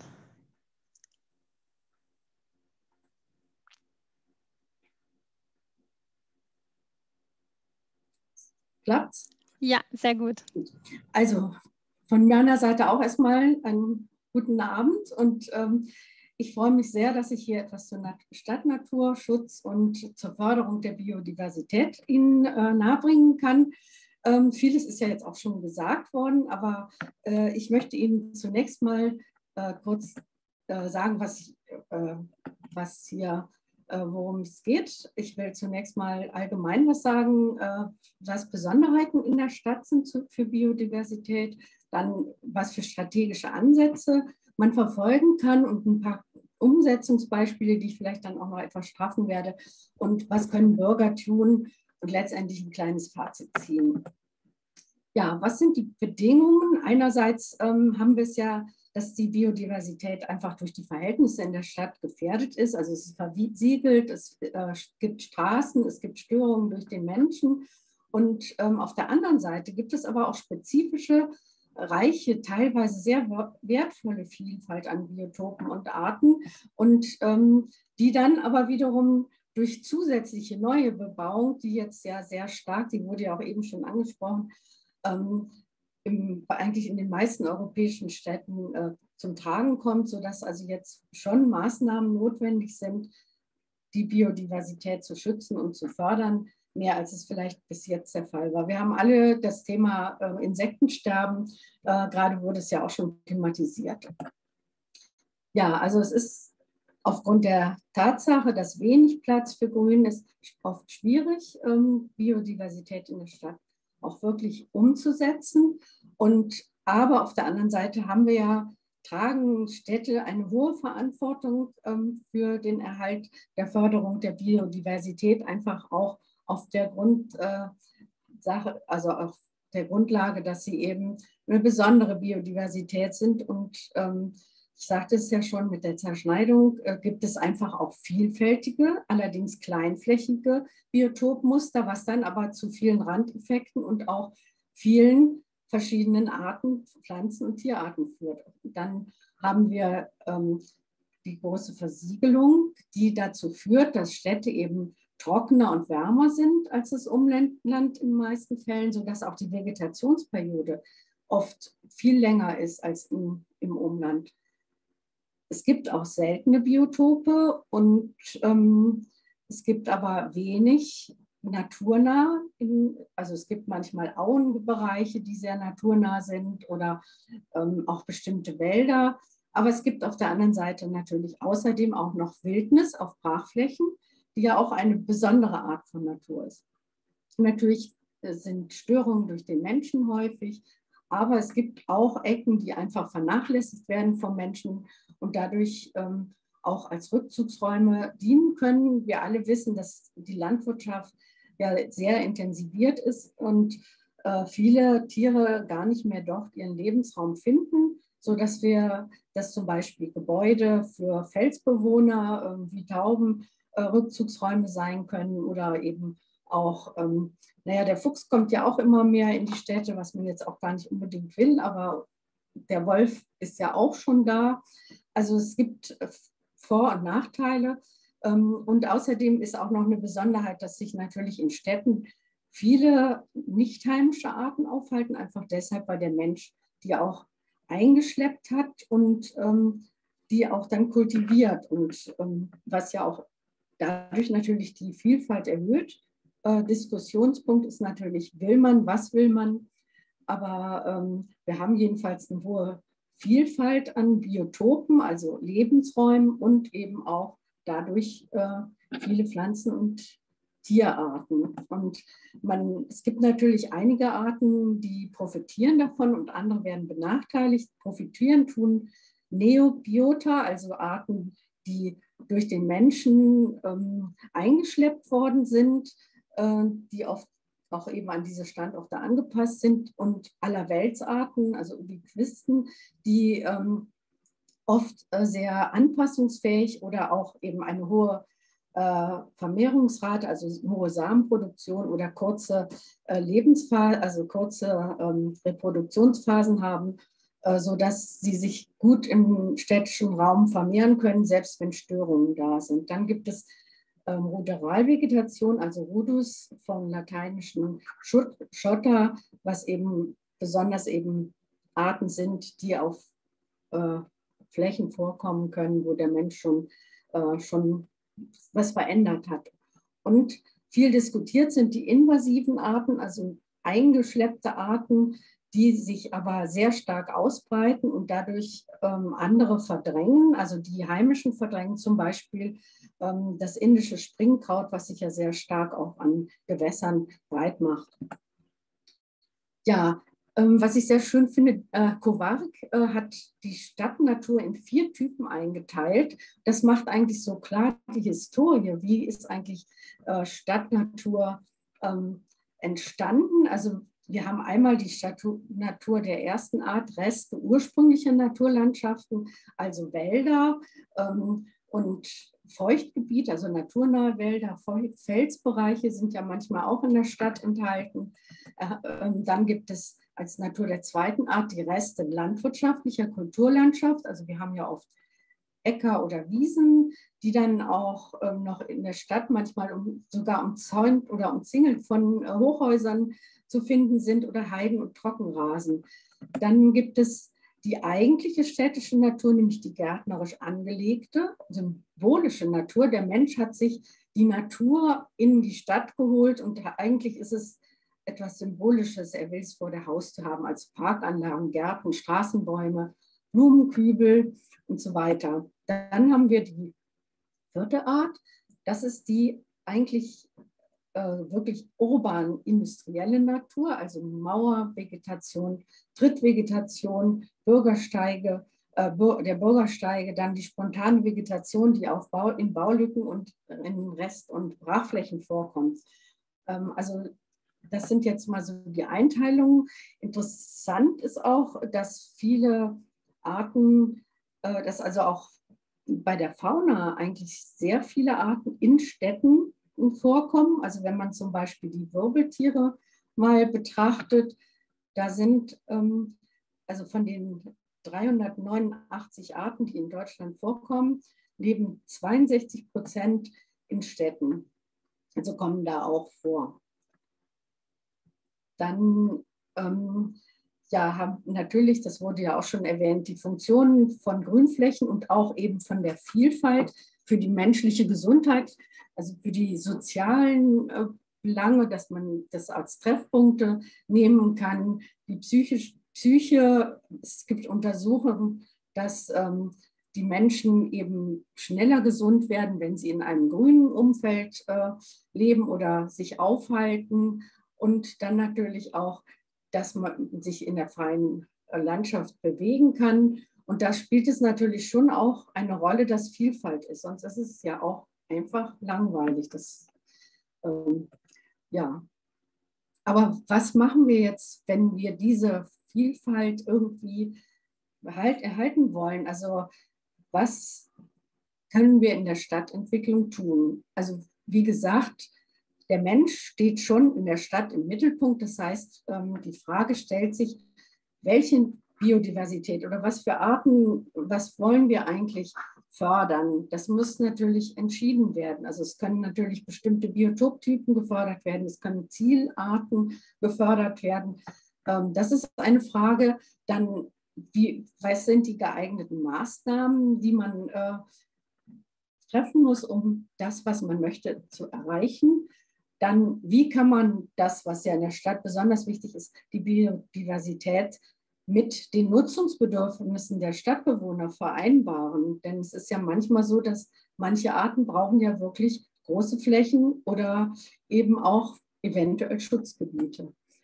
Ja, wie kann man dann auch Akzeptanz schaffen, wenn mal etwas abgesperrt wird? Wie finanziert man neue Maßnahmen oder auch die Unterhaltung und Pflege? Das muss ja auch auf Dauer gesichert werden. Wie kann man das insgesamt in der Stadtplanung strategisch auch verankern? Dann außerdem geht es darum, es gibt ja viele Zielkonflikte, es gibt Bebauung, es gibt wirtschaftliche Interessen, es gibt auch innerhalb des Naturschutzes unterschiedliche Ziele. Die einen wollen die Frösche schützen, die anderen wollen Heuschrecken fördern. Und das kann ja teilweise sich auch widersprechen. Da muss man einfach auch überlegen, wie man das dann angehen kann. Ich will jetzt gar nicht lange hier auf die deutsche nationale Biodiversitätsstrategie eingehen, aber es ist auf jeden Fall wichtig, dass es gibt ja eine ganze Menge Strategien. Es gibt zunächst war die Convention on Biodiversity, also die schon 1992 aufgestellt wurde von der UNO. Und daraus entwickelten sich dann auch für die EU zum Beispiel Ziele, und die meisten oder viele Länder haben eben ihre nationalen Strategien. Und in Deutschland und wahrscheinlich auch in anderen ist es eben, dass auch besonders die urbanen Landschaften erwähnt werden. Also da ist zum Beispiel Ziele, dass es ums wohnnahe Grün geht oder um fußläufige Erreichbarkeit und Lebensräume. Auf der anderen Seite natürlich auch für stadttypische und gefährdete Arten. Und wie geht man mit Brach- und Baulücken um? Davon abgeleitet kann man dann die kommunale Ebene betrachten, wenn man da Biodiversitätsstrategien aufstellt. Das ist so der Gedanke, den wir jetzt etwas länger verfolgt haben und der jetzt auch in Deutschland demnächst gefördert werden soll, dass die Städte also ihren Rahmen geben. Und das hat natürlich gewisse Vorteile, dass es bei einem strategischen Ansatz mit Langzeitperspektive, dass man da eben übergeordnete Ziele formuliert und man kann Einzelprojekte, die vielleicht schon stattfinden oder stattgefunden haben, auch in einen Zusammenhang stellen und ein übergeordnetes Ziel geben. Und man kann auch besser die Synergien mit anderen Themen der Stadtentwicklung entwickeln. Wichtig ist da natürlich eine Bestandsaufnahme, auch das ist ein Vorteil. Also ich sehe auch dieses Aufstellen einer Biodiversitätsstrategie als Prozess, der sehr wichtig ist und nicht nur das Ergebnis der Strategie, sondern dieser Prozess Bestandsaufnahme, wo Lücken aufgedeckt werden, was wissen wir nicht in der Stadt im Hinblick auf Biodiversität, was wissen wir zu Arten, was wissen wir zu unseren Biotopen. Dann haben wir natürlich, wenn wir eine Strategie aufstellen, die abgestimmt ist in verschiedenen Ämtern, was ja wünschenswert ist, dass dann auch eine gewisse Verbindlichkeit hergestellt werden kann, weil oft fällt ja der Biotopschutz oder auch der Naturschutz hinten runter, wenn es um bestimmte Belange in der Politik geht. Und ich denke, es ist sicherlich jetzt, wo es mit dem Insektensterben so laut geworden ist, sage ich mal, ein Zeitpunkt, wo man vielleicht offene Ohren hat, die man dann auch nutzen sollte. Ja, natürlich wenn die Aufstellung so einer Strategie findet natürlich im Idealfall auch mit der Bevölkerung und mit der Politik zusammen statt. So ist dann so praktisch durch die Hintertür wird auch eine Bewusstseinsbildung erreicht. Und man kann natürlich das Thema damit auch immer wieder eben wichtig und als Mainstream propagieren. Außerdem ist es ja auch dazu geeignet, vielleicht Konflikte, die man erwarten kann, auch schon im Voraus sich mal anzugucken und vielleicht gemeinsam zu lösen und irgendwie strategisch dazu das zu verankern. Dann, ja, wir haben dazu eine Broschüre rausgegeben. Ich mache jetzt mal kurz ein bisschen Eigenwerbung. Die kann also unter dem Link runtergeladen werden. Es gibt auch noch ein paar Exemplare, die als Papierversion bei uns bestellt werden können. Aber die sind schon vergriffen. Wir versuchen gerade noch eine Anschlussfinanzierung dafür zu finden. Ja, im Hinblick auf Strategie eben, da gibt es natürlich schon auch eine ganze Menge. Es gibt Strategien, die speziell auf Arten auch abzielen. Hier habe ich mal das Beispiel in Montpellier, die haben in Frankreich, die haben die Erklärung zur mediterranen Identität, also die haben gesagt, wir stehen jetzt zu unserem und wollen ganz besonders diese Biotoptypen auch schützen und fördern. Und da haben sie ihre gesamte Stadt in Zonen eingeteilt, wo zum Beispiel, da sind zum Beispiel Gemeinschaftsgärtengebiete, Kiefernwälder und Buschregionen, Berge und Flüsse, aber auch auf der anderen Seite natürlich auch Industriegebiete sind aufgeteilt und dazu sind jeweils Entwicklungsziele und Entwicklungsmuster schriftlich festgelegt, wo auch Pflanzlisten dabei sind. Das heißt, wenn gebaut wird oder gestaltet wird, müssen die Leute sich daran halten. Damit ist natürlich so eine gewisse Vielfalt auch schon mal vorausgeplant.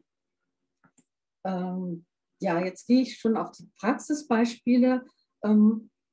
Das wäre einmal, dass man der Gedanke multifunktionale Grünräume, also das Problem, wir haben Städte, wo wenig Platz ist, wo wenig neue Grünflächen geschaffen werden können oder auch manchmal werden auch kann man alte gar nicht halten, weil der Bebauungsdruck so stark ist.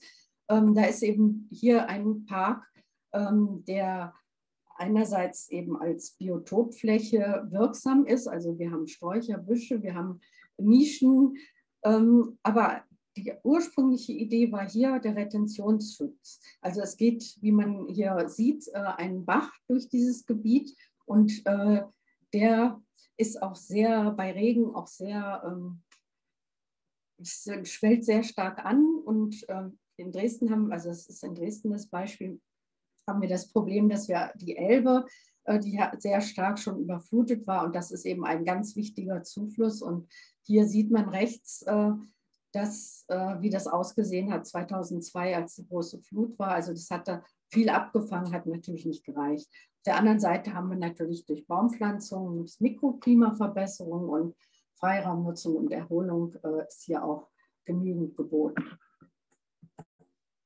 Das nächste Beispiel ist aus Bielefeld.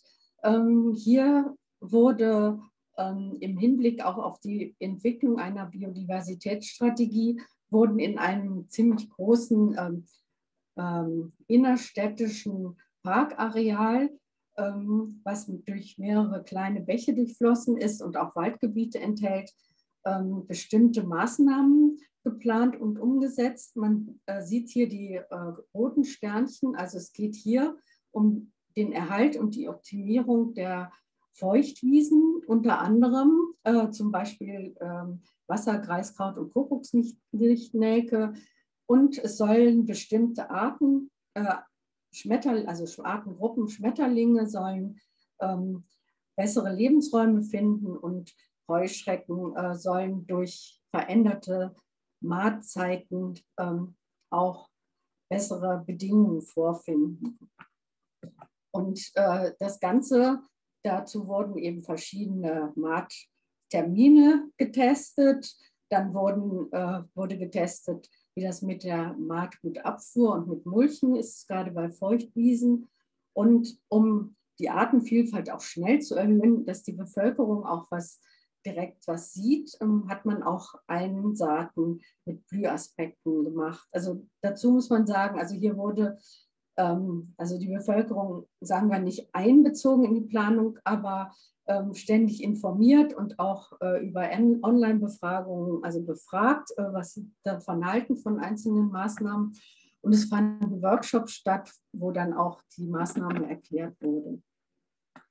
Nach 2-3 Jahren sieht das jetzt so aus. Also das ist einmal die eine Ansaatfläche. Sind 100 Kräuter eingesät worden. Das war eine feuchte Glatthaferwiese, die sehr artenarm war. Und nun ist es relativ kräuterreich. Und in geringem Maße hat sich auch schon die Tagfalterfauna verbessert. Und dann haben sie auf einem anderen Gebiet Wildbienen- und Schmetterlingsmischungen ausgesät. Auch da hat sich die Situation um mehrere Arten verbessern können. Ja, dann möchte ich ein weiteres Praxisbeispiel, nämlich die Anlage von Kleinbiotopen. Und zwar ist das deshalb interessant, das fand im Rahmen einer Förderung für soziale Stadt statt. Dieses Gebiet, was Sie hier rechts sehen, ist ein riesiges Plattenbaugebiet aus den 70er Jahren, was ziemlich auch schon heruntergekommen war. Und da haben mal 30.000 Menschen gelebt und es sind sehr viele weggezogen und eben immer die, sagen wir, gut Situierten sind weggezogen und übrig geblieben sind halt die etwas den sozialen Brennpunkt ausmachen. Und da hat man gesagt, ja, da muss eine soziale Verbesserung und das soll mit Kleinbiotopen erreicht werden. Das heißt, auf Flächen, die rückgebaut worden sind, also wo Häuser abgebrochen wurden, sollen auch nicht nur Rasen entstehen, was allerdings auf den meisten Flächen erstmal passiert ist, sondern da sollen auch Biotope entstehen. Und wichtig ist hier, dass die Einwohner mit einbezogen werden, also Anwohner und Schulen, die in der Nähe sind, um da auch eine gewisse Integrationswirkung zu erreichen. Und wichtig ist auch, dass diese Flächen in gewisser Weise nutzbar bleiben und die Wohnqualität soll damit aufgewertet werden und natürlich auch Erholungsraum geschaffen werden, sowie besonders natürlich die Kopplung von Sozial- und Naturbewusstsein schaffen. Und hier wurden folgende Maßnahmen, ich will jetzt die gar nicht im Einzelnen aufzählen, ich zeige es nur mal gerade, also es wurde ein ehemaliger Schulgarten, wurde neu gestaltet und mit Schülern zusammen. Dann wurde ein Innenhof, der umzingelt war von Gebäuden, aber in der Mitte war eine Kindertagesstätte, die abgerissen worden ist und da ist jetzt eine Wiese entstanden und sind Obstbäume gepflanzt worden und es wird auch gut angenommen, wenn man da mal bei schönem Wetter vorbeikommt, liegen immer Leute auf der Wiese und Kinder bauen Gebäude, also mit Holz und Klettern in den Bäumen rum. Dann gibt es eine ehemalige vermüllte Grünfläche, die mit Totholzhecken also da hat man sozusagen das Totholz zusammengetragen und dann das wuchern lassen, die sogenannten Benjeshecken. Und hier das letzte Beispiel auf dieser Folie, wo dieses Rasenstück ist ein Punkthochhaus, also in 17 Geschosse abgerissen worden. Und jetzt hat man hier am Rand einen Blühstreifen gepflanzt, der die ganze Sache mal so ein bisschen aufwerten soll. Und dann gibt es noch 4 weitere, also Heckenstreifen sind gepflanzt worden, also Brennnesseln, die von einer Kleingartenanlage auf eine vermüllte Fläche auf dem Wegesrand gewachsen sind, die hat man sozusagen kultiviert und da geht es natürlich auch darum zu zeigen, also einerseits natürlich für kleine Tiere Lebensräume zu schaffen, aber auch eben den Kleingärtnern zu zeigen, wie wichtig das ist und da so eine gewisse Akzeptanz auch für solche Schmuddelecken, wie man oft ja manchmal sagt, zu schaffen.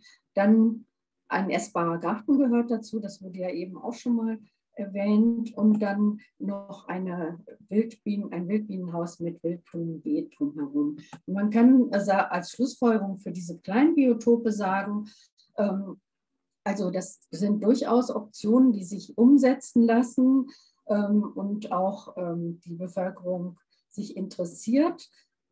Sie sind natürlich jetzt keine großen Flächenbiotope, es sind mehr so Ecken, die aber irgendwo auch zur Biodiversität beitragen und auch wenn sie vielleicht nur temporär existieren. Man kann sagen, das ist ein gutes Beispiel für unkonventionelle Gestaltung, auch des Wohnumfeldes eben. Und trotzdem kommt es auch den Bedürfnissen der Stadtbewohner nach Erholung und Naturerleben nach. Und die Biodiversität wird gefördert. Es bedarf dann auch Aufwertung. Es ist dann schon so, dass man da auch kommunizieren muss und eine gewisse Ästhetik vielleicht erreicht muss, damit die Leute das auch annehmen. Aber der Witz ist ja auch, dass die Leute auch schon bei der Gestaltung mitmachen. Also obwohl es waren jetzt nicht extrem viele Leute, es war immer so ein Grüppchen von 20, die dann mal kamen und mal nicht. Also es gab dann auch so ein Jour fixe einmal in der Woche, wo man sich getroffen hat zum Kaffee trinken, was dann auch gerne so ältere Leute aus der Umgebung angenommen haben. Und dann wurde danach irgendwas gepflanzt oder aufgeräumt oder entmüllt. Ja, man muss dann auch das Problem der langfristigen Erhaltung, ist ja oft so, dass solche Sachen gefördert werden und danach irgendwann kümmert sich keiner mehr drum. Da muss man natürlich sehr drüber nachdenken, wie das geht. Und dazu bedarf es natürlich einem kontinuierlichen Ansprechpartner und ja, und einer ehrenamtlichen Mitstreiter sowie aber auch ein Mindestmaß von Finanzierung. Wir haben die Leute dann auch gefragt, im Umfeld, die da wohnen, was wünschen sie sich eigentlich so für auf solchen Biotopen? Und da war sehr viel, wir möchten mit Kindern Insekten beobachten, Wildblumen gucken. Und man kann schon sagen, dass ein großer Bedarf an Naturerfahrungsräumen vorhanden ist. Und da möchte ich auch gleich noch auf den Begriff eingehen. Also es gibt verschiedene Städte, die das auch schon in ihren Nutzungspläne aufgenommen haben. Ich muss ja bedenken, Natur erfahren, also Natur lehren bringt nichts. Man muss die Kinder und Jugendlichen an die Natur heranbringen und das muss über die emotionale Seite passieren. Das heißt, sie müssen irgendwie selber etwas anfassen, etwas bauen können und dann läuft halt ein Käfer herum und den können sie beobachten. Ja, dass man da diese nicht nur über den Kopf, sondern eben über das Herz das auch vermittelt auf die Weise oder es vermittelt sich praktisch selber. Ja, was können wir als Bürger und Bürgerinnen selber tun? Man kann sich natürlich einerseits, das ist mehr so die trockene Seite, wenn Pläne, also Flächennutzungspläne, Landschaftspläne ausgelegt werden, öffentlich sich beteiligen und auch im Hinblick auf Biotop beprüfen, auf Biodiversität und vielleicht Vorschläge machen. Man kann selber in Umwelt- oder Naturschutzverbänden mitarbeiten, sich an Gemeinschaftsgärtenprojekten beteiligen, die ja jetzt sehr viel in vielen Städten aus dem Boden sprießen. Und da kann man natürlich dann auch Ideen im Hinblick auf Biodiversität entwickeln. Dann natürlich an Gestaltungsmaßnahmen und Pflegemaßnahmen und man im eigenen Garten oder Umfeld auf Insektizide und Herbizide verzichten. Und natürlich ist es ganz wichtig, wie gestalte ich mein Umfeld. Also da spielen natürlich dann so Sachen eine Rolle. Zum Beispiel, das wird ja schon mit erwähnt, die Fassadenbegrünung und Dachbegrünung. Dann, dass man bestimmte Ecken, kleine Ecken im Hinterhof einfach mal entsiegelt und ein paar Pflänzchen hinsetzt oder Brut- und Nistkästen anbringt oder einfach viele verschiedene Elemente in seinen Garten aufnimmt, sodass es naturnah ist, also naturnahe Pflanzen auswählen, standortgerecht und eben heimische Arten, sofern sich das machen lässt. Dann die Idee der essbaren Gärten nochmal hier oder was auch nicht ganz unaufwendig ist, aber dass man eben naturnahe Wiesen anstatt Rasen anlegt oder Trockenmauern einrichtet, um kleine Tiere oder auch eben Wärmeliebenden wie Eidechsen einen Raum zu geben.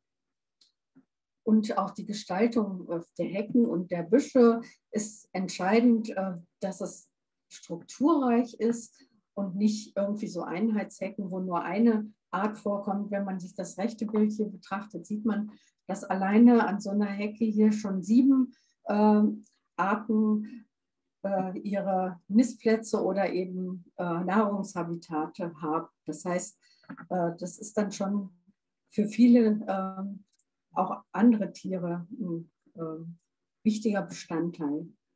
Mit den Nistkästen hatte ich schon mal gesagt, Fledermauskästen oder dass man auch mal Ecken einfach in Ruhe lässt und Gewässer und Versickerungsflächen können natürlich auch etwas bieten.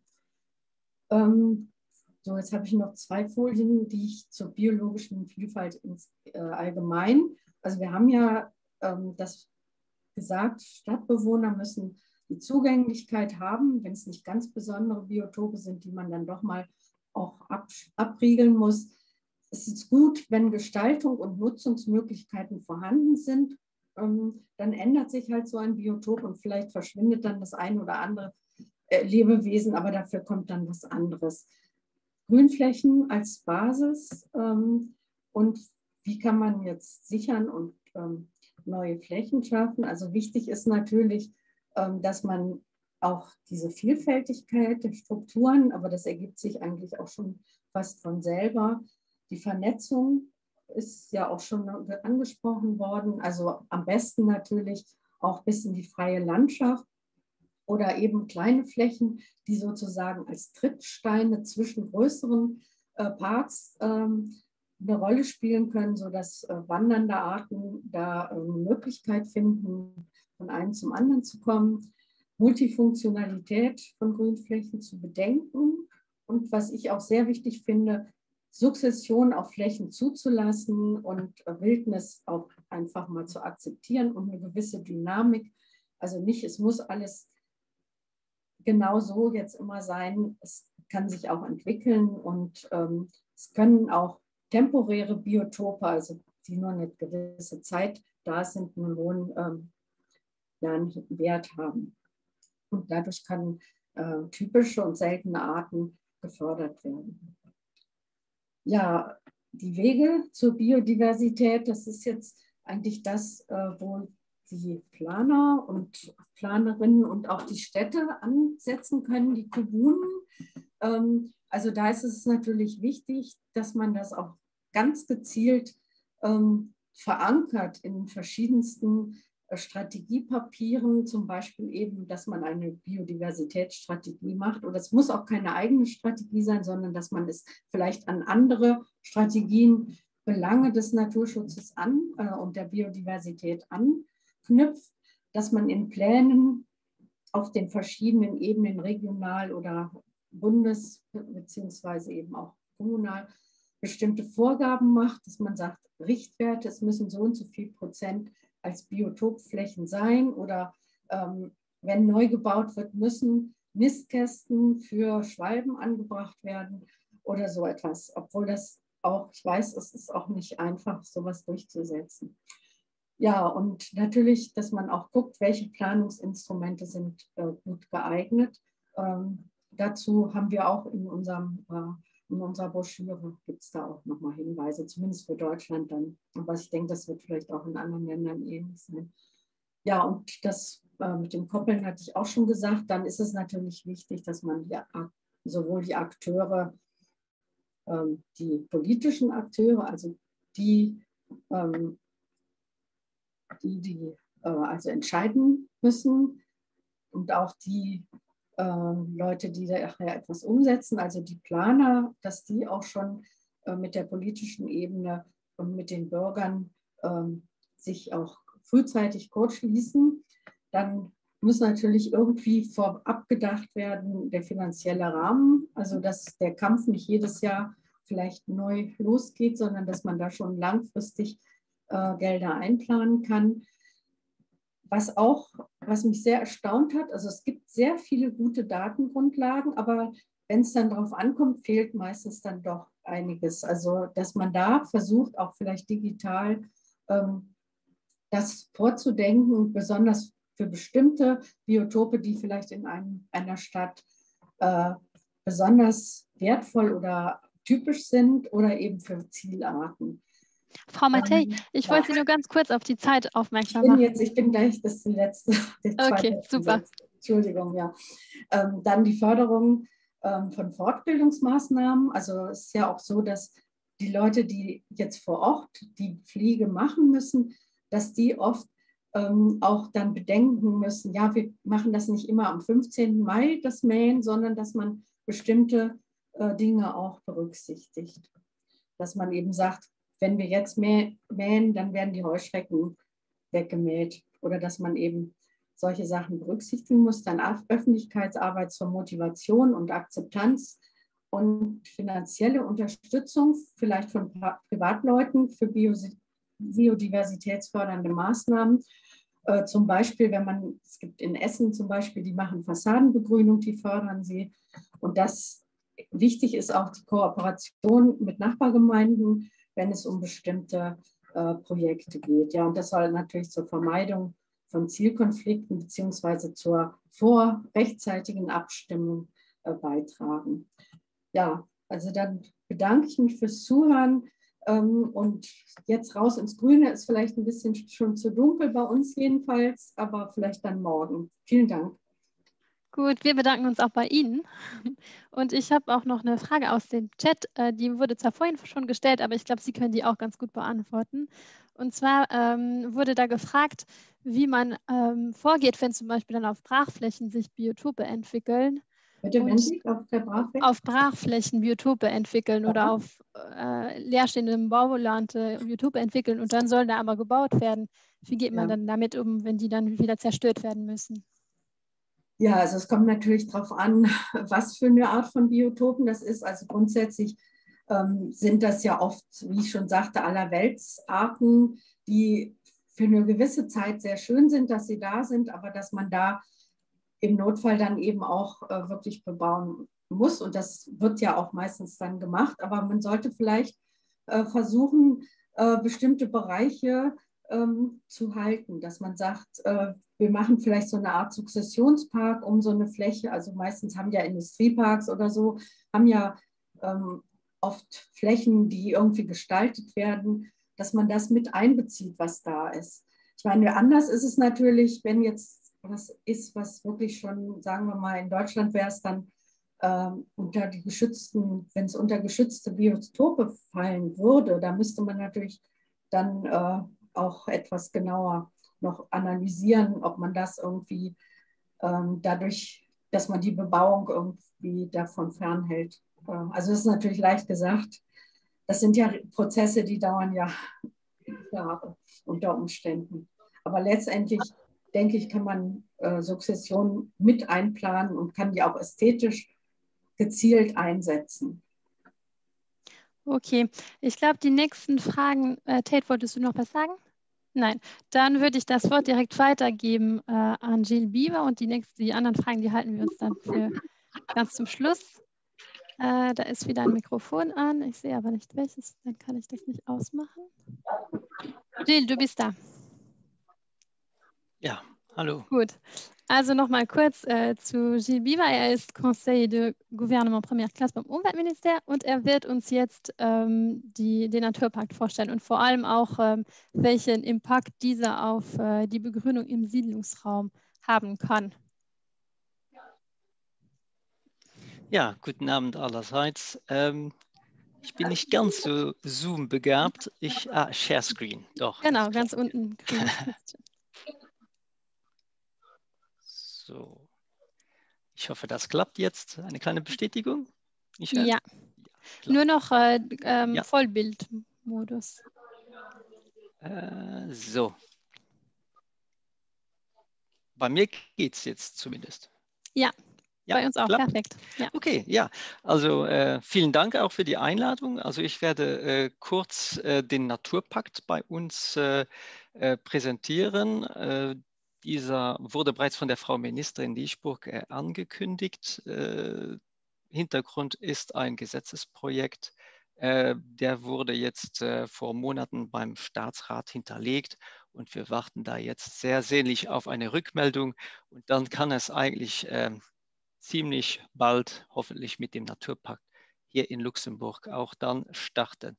Worum geht es eigentlich bei dem Naturpakt? Es geht darum, verstärkt die natürliche Umwelt in Luxemburg zu schützen und auch weiter zu promovieren, umzusetzen und insbesondere 3 nationale Strategien, Zielsetzungen auch im Feld dann umzusetzen.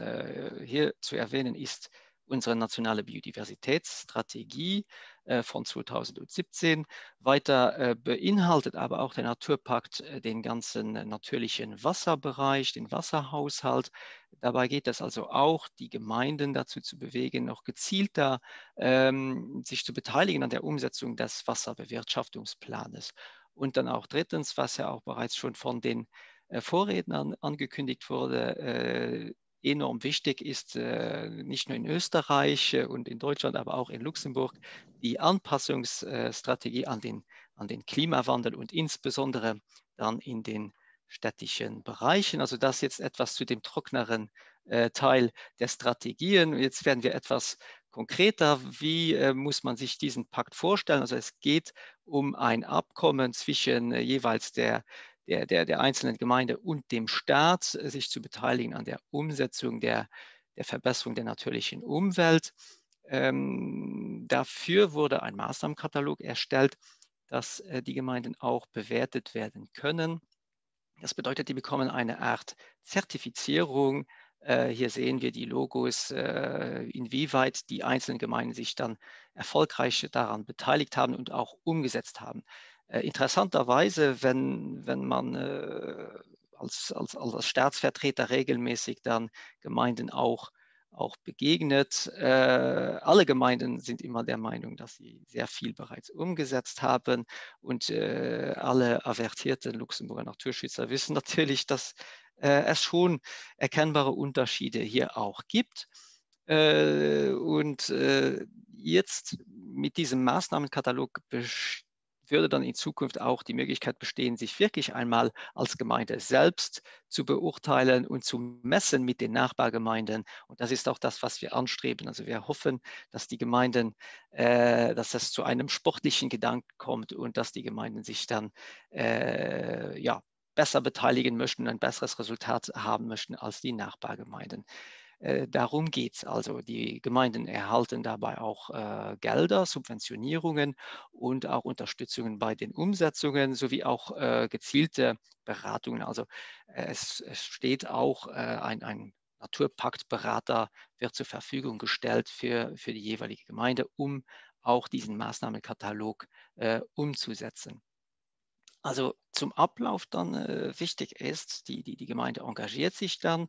Naturparkberater habe ich bereits angesprochen und die Vorrednerinnen haben auch bereits angedeutet. Wichtig ist auch dann interdisziplinar die verschiedenen Ämter innerhalb der Gemeinde dann auch vernetzen zu können und dass innerhalb der verschiedenen Säulen auch anerkannt wird, dass Natur sehr wichtig ist und ein sehr erstrebenswertes Ziel ist und dass es schlussendlich darum geht, eine Zertifizierung zu bekommen und auch die Subventionen. Wichtig hier auch, wie bereits vorhin angedeutet, wäre dann auch eine erste Bestandsaufnahme. Wo steht die jeweilige Gemeinde, dass die Gemeinde sowohl einen Jahresplan wie auch einen Mehrjahresplan aufstellt, also quasi dann die nationale Biodiversitätsstrategie in irgendeiner Art und Weise runterbricht auf die eigene Gemeinde und einen mehrjährigen Plan erstellt und dabei dann auch den Jahresplan für das kommende Jahr plant, welche Umsetzungen möchten wir angehen, dass wir im kommenden Jahr oder bei der nächsten Anhörung dann auch eine bessere Zertifizierung hoffentlich erreichen. Damit habe ich es schon angedeutet. Also die Gemeinden werden dann auch gemessen. Es kommt auch immer zu einem Audit, zumindest alle 3 Jahre. Wenn eine Gemeinde aber der Meinung wäre, sie hätte sehr viel umgesetzt, dann kann die natürlich auch ein Audit früher anfragen, in der Hoffnung dann eine bessere Zertifizierung, damit eine höhere Subvention dann auch dann zu erhalten. Wichtig ist hier aber auch, dass die Gemeinden sich auch engagieren. Je geringer eigentlich ihr Ausgang ist, desto mehr muss die dann auch aufholen im Vergleich zu anderen Gemeinden. Und das ist hier mit diesen Prozentsätzen angedeutet. Also wir würden schon gerne die Gemeinden anspornen, dann von Jahr zu Jahr mehr Biotope dann auch zu schaffen. Hier sehen wir es, der Maßnahmenkatalog, hier in einer Tortengrafik dargestellt. Es geht um einige diverse Themenbereiche, 6 insgesamt. Einmal Naturschutz allgemein, wie beteiligt sich die Gemeinde budgetär, wurde ein Mehrjahresplan zwecks des Naturschutzes aufgestellt, etc. Der zweite Teil beinhaltet hauptsächlich die Umsetzungen dann, also konkreter dann im Siedlungsraum, also Thematik dann von heute. Dritter Bereich ist dann das Offenland. Wie beteiligt sich die Gemeinde dann im Offenlandbereich? Vierter Bereich Wasser, alle Umsetzungen hinsichtlich der Wasserrahmenrichtlinie. Viertens dann Wald, Waldbesitz und auch naturnahe Waldnutzung. Und sechstens dann auch die Kooperation, die Kommunikation. Kommuniziert die Gemeinde ganz aktiv im Bereich Natur- und Umweltschutz, werden auch lokale, regionale, biologisch hergestellte Produkte genutzt etc. Ich werde jetzt nicht in alle Maßnahmen, die hier aufgezählt wurden, einzeln eingehen. Zweck heute ist ja dann den Siedlungsraum etwas mehr zu beleuchten. Vielleicht nur noch angedeutet, also alle Maßnahmen von diesen 78 Maßnahmen werden bewertet, erhalten dann auch einen Punkt oder bis zu 3 Punkte oder bis zu 5 Punkte. Dabei geht es um die Wichtigkeit der Umsetzungen in dieser Maßnahme. Maßnahme mit einem Punkt dotiert wäre halt ein kommunaler Gemeinderatsbeschluss. 3 geht es schon in eine erste Umsetzung und 5 sind dann das, was wir bei uns immer so niedlich gesagt haben, die Hardcore-Naturschutzmaßnahmen, also wo es wirklich an die Umsetzung geht, also Kreation oder Schutz von Biotopen innerorts, außerhalb, Waldkauf, pestizidfreie Offenlandnutzungen und Pachtverträge und so weiter. Wird also eher mit höheren Punkten dann auch versehen. Also dann etwas detaillierter dann zum Siedlungsbereich und diesen Maßnahmen, weil das die Thematik von heute ja dann auch ist. Wichtig ist zu sagen, dass wir uns jetzt in einer zweiten Testphase befinden. Wir haben vor grob einem Jahr eine erste Testphase durchgeführt mit 10 Gemeinden, um auch einfach mal für uns selbst zu kontrollieren, sind wir auf dem richtigen Wege mit diesen Maßnahmen. Sind das nicht Nice-to-have-Maßnahmen, die aber überhaupt nicht messbar sind im Terrain, im Feld. Die müssen ja irgendwo auch kontrollierbar sein und verständlich und auch vergleichbar sein zwischen den Gemeinden. Also es geht ja schlussendlich auch darum, dass wir mit diesem Naturpakt, mit dem Maßnahmenkatalog in unserem Verhältnis für Luxemburg zumindest stark urbanisierte Städte, also Stadt Luxemburg, dann auch mit ruralen Gemeinden vergleichen können. Großflächige Gemeinden wie die Gemeinde Vaincranche, Wönscher, dass wir die auch mit der Kleinstgemeinde Rümmelange dann auch vergleichen können. Aus diesem Grunde haben wir versucht, die Maßnahmen dann auch immer so auszudrücken, dass es zum Großteil prozentuale Anteile sind, dass es vergleichbar bleibt, beziehungsweise gibt es bei den Biotopen manchmal aber interessanterweise auch eher darum, um die Absolutzahlen, wie viel Biotope haben wir und wie viele Dienstleistungen, ökologische Dienstleistungen liefern uns eigentlich diese Biotope und diese Flächen. Also dann zum Siedlungsbereich 3 Slides jetzt wir wollen natürlich jetzt nicht irgendwie Details angeben, welche Gemeinden sind jetzt super und welche sind total flop. Aber so ein Grundfeeling, wo stehen wir mit den Gemeinden aus dem Siedlungsbereich, der schon eine wichtige Thematik ist, hat also denselben Stellenwert bekommen wie die Thematik Wald oder denselben Stellenwert wie Thematik Wasser oder Thematik Offenland, also mit ähnlicher Punktebewertung, wobei der Siedlungsbereich mit 19 Maßnahmen die zahlenreichste Thematik eigentlich dann darstellt. Was muss dann geleistet werden bei der Auswertung dieses Maßnahmenkatalogs? Hier sehen wir es, also es kommen noch weitere Slides, aber zumindest mal, welche Biotope befinden sich im Siedlungsbereich, die öffentlichen Grünflächen und auch die Gehölzstrukturen als jetzt übergeordnete Bereiche. Einerseits besteht ein Inventar der Biotope im Siedlungsbereich. Vorteil ist hier, dass im Laufe der Überarbeitung der PAGs, also der Plan d'Aménagement Général, also der Bebauungspläne, der kommunalen Bebauungspläne, Inventare der Biotope erstellt werden müssen. Die sollten also für jede Gemeinde, welche ihren Bebauungsplan überarbeitet, dann auch zur Verfügung stehen. Diese fußen eigentlich auf Biotopkartierungen, welche schon im Jahr 2007 veröffentlicht wurden. Und wie viele Biotope befinden sich dann auf den gemeindeeigenen Flächen und wurden diese eventuell über eine Servitude im Bebauungsplan identifiziert, werden diese Informationen veröffentlicht. Innerhalb des Bebauungsplanes sind diese Informationen öffentlich zugänglich für die Bürger. Da gibt es schon einige Unterschiede zwischen den Gemeinden,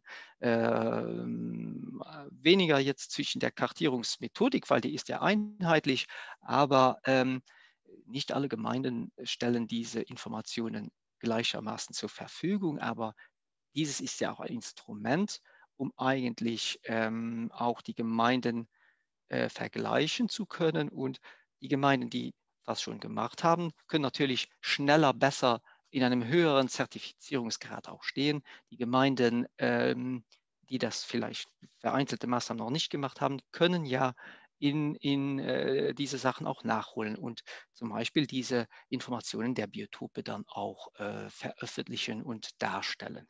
Also das sollten nicht schwierige Maßnahmen sein. Einige Gemeinden haben das jetzt gemacht aus unserer Testphase. 4 Gemeinden der 10 sind wir jetzt in der zweiten Testphase, haben wir jetzt überarbeitet. Einige Gemeinden haben hier schon gute Punktzahlen erreicht, andere haben das noch nicht, aber das ist jetzt kein unüberwindbares Hindernis, um diesen Sachen nicht nachzukommen. Zweiter Punkt, also die öffentlichen Grünflächen. Eigentlich auch sehr interessant. Bei diesen öffentlichen Grünflächen besteht da ein ökologisches Bewirtschaftungskonzept und beziehungsweise wurde dieses Konzept auch vom Gemeinderat beschlossen. Das fällt zurzeit jetzt noch etwas gering aus, aber erstaunlich ist das schon. Das sind öffentliche Flächen, die werden bewirtschaftet. Da werden Personen oft hingeschickt zu gewissen Zeitpunkten, die müssen die bewirtschaften. Es gibt aber in wenigen Gemeinden einen Übersichtsplan. Also wir reden hier von öffentlichen Grünflächen, also kommunale Flächen. Oft ist das nicht mal kartografisch alles dargestellt, wo sind diese Flächen und wie ist dieses Konzept auf diesen Flächen. Sollte nicht zu schwierig sein, auch das zu erstellen. Und ich glaube auch aus einer Überlegung, das dann ökologischer natürlich zu gestalten, aber auch wirtschaftlich müsste es doch interessant sein für die Gemeinde zu wissen, wo sind die Flächen. Und sehr oft ist ja eine ökologische Bewirtschaftungsweise auch billiger und zeitschonender. Und beteiligt sich die Gemeinde dann auch oder engagiert sie sich dann auch an einer extensiven Pflege und sorgt auch dafür, dass bei Neuanlage dieser Flächen dann auch auf autochthones, also lokal oder national vorkommendes Material dann auch gesetzt wird. Ähnlich dann auch bei den Gehölzen, wie hoch ist der Anteil der Gehölze an den öffentlichen Flächen und insbesondere dann der Anteil der einheimischen oder beziehungsweise der angepassten Bäume, also weniger dann standortfremde oder gebietsfremde Material, also Bäume, die einfach angepasst sind an den Standort und dann auch für die Ökologie sollen beitragen. Also das wird dann dabei auch gemessen, Bestand und Vergleiche dann zu ja, der Anteil einfach am autochthonen Material, also einheimischen Material. Beim zweiten Slide hier dann auch gezielte Förderungen der Arten, der Fauna. Engagiert sich die Gemeinde auch für spezifische Infrastrukturen anzulegen. Das sind auf keinesfalls nur Nistkästen, Nisthilfen gemeint. Es geht dabei auch um Lesesteinhaufen, wie von der Vorrednerin auch angedeutet, die gezielt für Eidechsen und so weiter, für Kleintiere einfach angelegt werden können, aber auch Insektenhotels zur Sensibilisierung der Bevölkerung hinsichtlich des Schwundes an Insekten. Weiter beteiligt sich die Gemeinde auch. Viele Gemeinden machen das übrigens am Schutz der Fledermauskolonien. Man weiß ja oft, das wird bei einem Bebauungsplan über das Vorkommen der Fledermäuse sich geärgert und dennoch beteiligen sich sehr, sehr viele Gemeinden dennoch am Schutz der vorkommenden Fledermauskolonien und fördern diese auch gezielt. Weiter, hier steht der prioritäre Artenaktionsplan.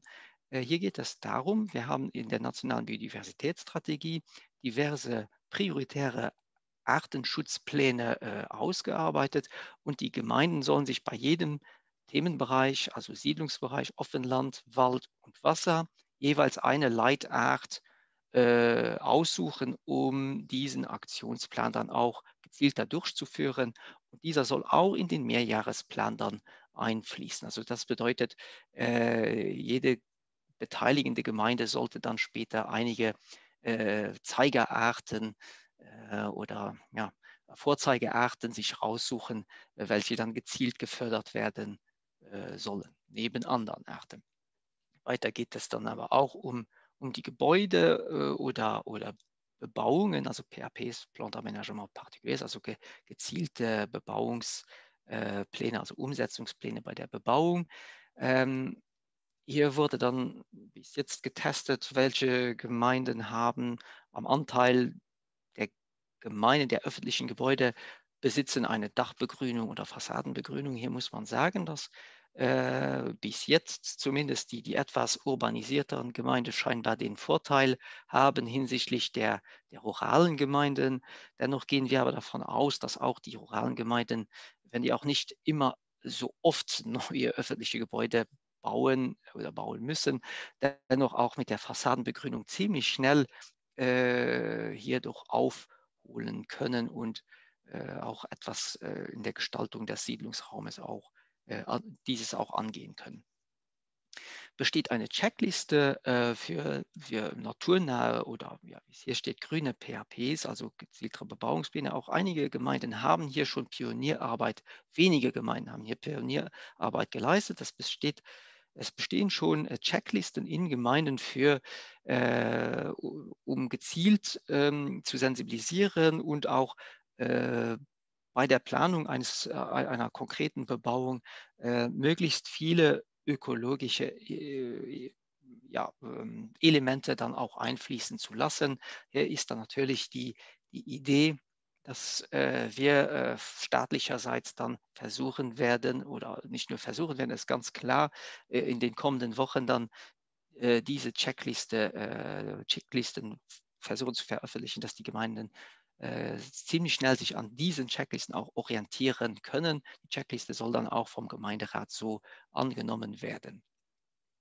Weiter geht es dann auch um den Anteil von unversiegelten Flächen, von Bewegungsbereichen, also alle Bereiche, wo man entweder mit Auto, zu Fuß, mit dem Fahrrad sich fortbewegen kann, dass ein Mindestanteil von unversiegelten Flächen vorzufinden ist. Also nicht jeder Fußgängerweg muss dann betoniert, asphaltiert werden. Ich gehe jetzt nicht in Details ein. Ich glaube, die Vorrednerinnen haben das viel schöner mit Bildern dargestellt, als ich das jetzt zu erklären brauche. Aber es geht also dann hier um den Minimalanteil, welcher dann bei jeder Bebauung dann angewendet werden soll. Dann geht es auch weiter um die Festigung innerhalb des PAGs bei Bauten, also Neukartieren, die angelegt werden, dass diese auch möglichst ökologisch eingegrünt werden. Der Übergang dann zum Offenlandbereich fließender darstellt, dass wir nicht vom Offenland auf eine Betonwand stoßen, sondern dass das eher gleitender dann auch stattfindet. Und sehr wichtig auch, was ja bereits vorhin schon angedeutet wurde, Korridore zum Austausch, zum genetischen Austausch der Tierarten im Siedlungsraum raus in die Offenland- oder Waldzonen, die Biotopvernetzung, aber auch im Hinblick um Frischluftkorridore zu erhalten, welche für die Einwohner sehr wichtig sind. Dann dritter Slide hier, dass auch die Thematik Lichtverschmutzung oder beziehungsweise die Vermeidung der Lichtverschmutzung auch angegangen wurde. Es besteht ein Leitfaden, ein nationaler Leitfaden zur guten Beleuchtung, zur tierfreundlichen Beleuchtung, zur optimalen Beleuchtung eigentlich. Und auch hier werden die Gemeinden dann angespornt und dann gemessen, ob ein kommunales Beleuchtungskonzept erstellt wurde, welches tier- und schlussendlich auch menschenfreundlich sein soll. Und der Anteil an tierfreundlichen, also Fledermaus, insektfreundlichen Lichtquellen soll dann auch gemessen werden können und dann die Gemeinden anspornen, das auch umzusetzen. Weiter die Unterstützung, beteiligt sich die Gemeinde oder unterstützt die Gemeinde Urban Gardening oder Urban Farming Projekte. Das wäre auch noch ein wichtiger Themenbereich, welcher gemessen wird dank des Maßnahmenkataloges.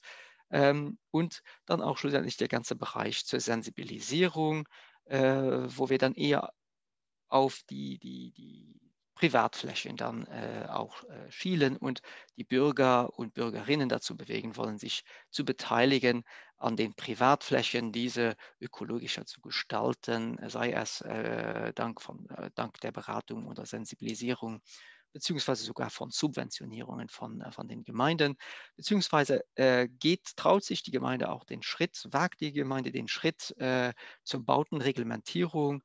Wichtiger Punkt wäre ja da insbesondere dann auch Schottergärten verbieten zu können, beziehungsweise gibt es aber auch noch andere Bauten, also Indikationen oder Einfügungen zur Bautenreglementierung, welche ökologisch interessant sein könnten. So, das hier als kurzer Überblick einiger Maßnahmen gezielt auf den Siedlungsbereich. Ich will aber auch davon profitieren, einerseits zu sagen, also die Kollegen und Kolleginnen hier, auch Zuhörer, die jetzt hier dabei sind, also insbesondere die Frau Nora Elvinger, die sich auch sehr stark an der Entwicklung hier beteiligt hat, und auch weitere Kollegen, die jetzt hier zuhören, wie Bruno Alves, der eher im Wasserbereich tätig ist und auch einige Renaturierungsprojekte begleitet, und auch die Frau Carmen Weisgerber, welche hier zuhört, also Kollegin hier aus dem Umweltministerium und auch in Zukunft sich noch mehr im Naturpakt auch beteiligen wird, sowie auch einige Zuhörer von Wasserverwaltung und Naturverwaltung, welche dieses Projekt hier auch in Zukunft betreuen werden. Und last but not least auch die Frau Ministerin, die uns hier immer wieder stritzt und anspornt, dass wir schnell hier mit dem Naturpakt auch vorankommen sollen und auch dann in Zukunft in die Umsetzung gehen sollen. So, das hier zum Kurzüberblick zum Naturpakt. Damit, Michelle, wieder zurück zu dir.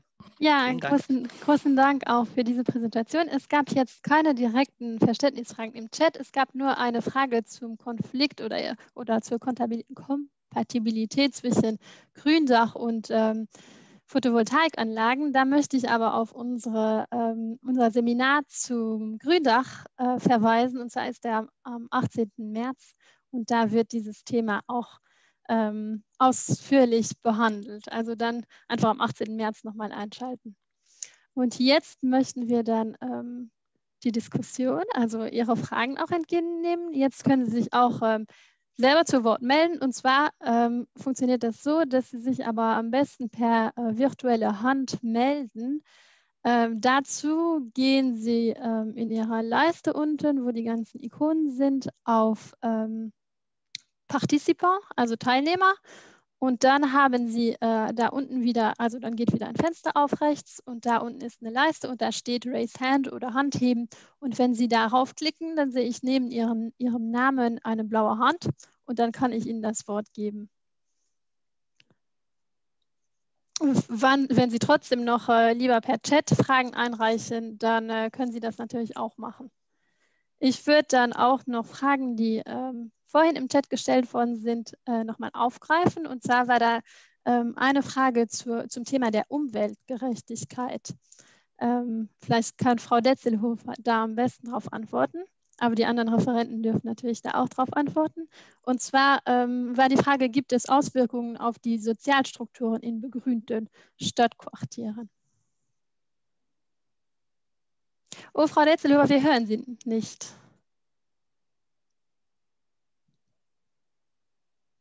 Nein, noch immer nicht. Vielleicht nochmal Mikrofoneinstellungen unten prüfen. Ah, jetzt, glaube ich, habe ich Sie gehört, oder? Nochmal anmachen.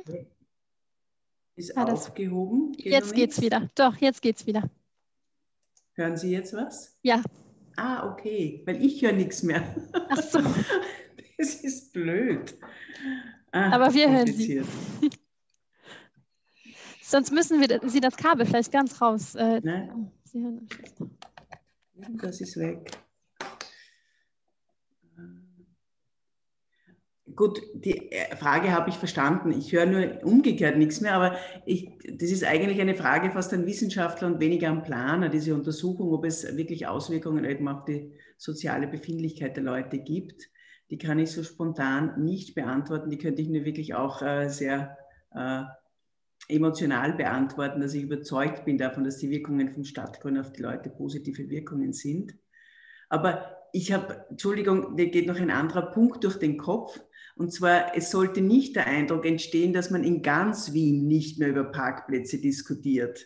Es ist so, dass dort, wo ich erzählt habe, das Beispiel ist es dicht bebaut und bei ganz wenig Grün 4%. Es ist natürlich das Bedürfnis nach Grün umso größer und die Bereitschaft, auf Parkplätze zu verzichten, gegeben. Es schaut am Stadtrand von Wien und in anderen Bezirken, in Randbezirken, schaut das Thema natürlich wieder anders aus. Das wollte ich noch richtig stellen, nur dass nicht der Eindruck entsteht, in Wien würde man nie mehr über Parkplätze diskutieren. Okay, danke schön. Aber ich muss noch versuchen, für mich wieder auch was zu hören. Dass Sie uns hören. Mir gerade nicht. Okay, wir lassen Sie dann noch testen. Ja, die andere Frage war jetzt auch an Frau Detzelhof, dann warten wir damit noch. Tate, hattest du noch eine andere Frage?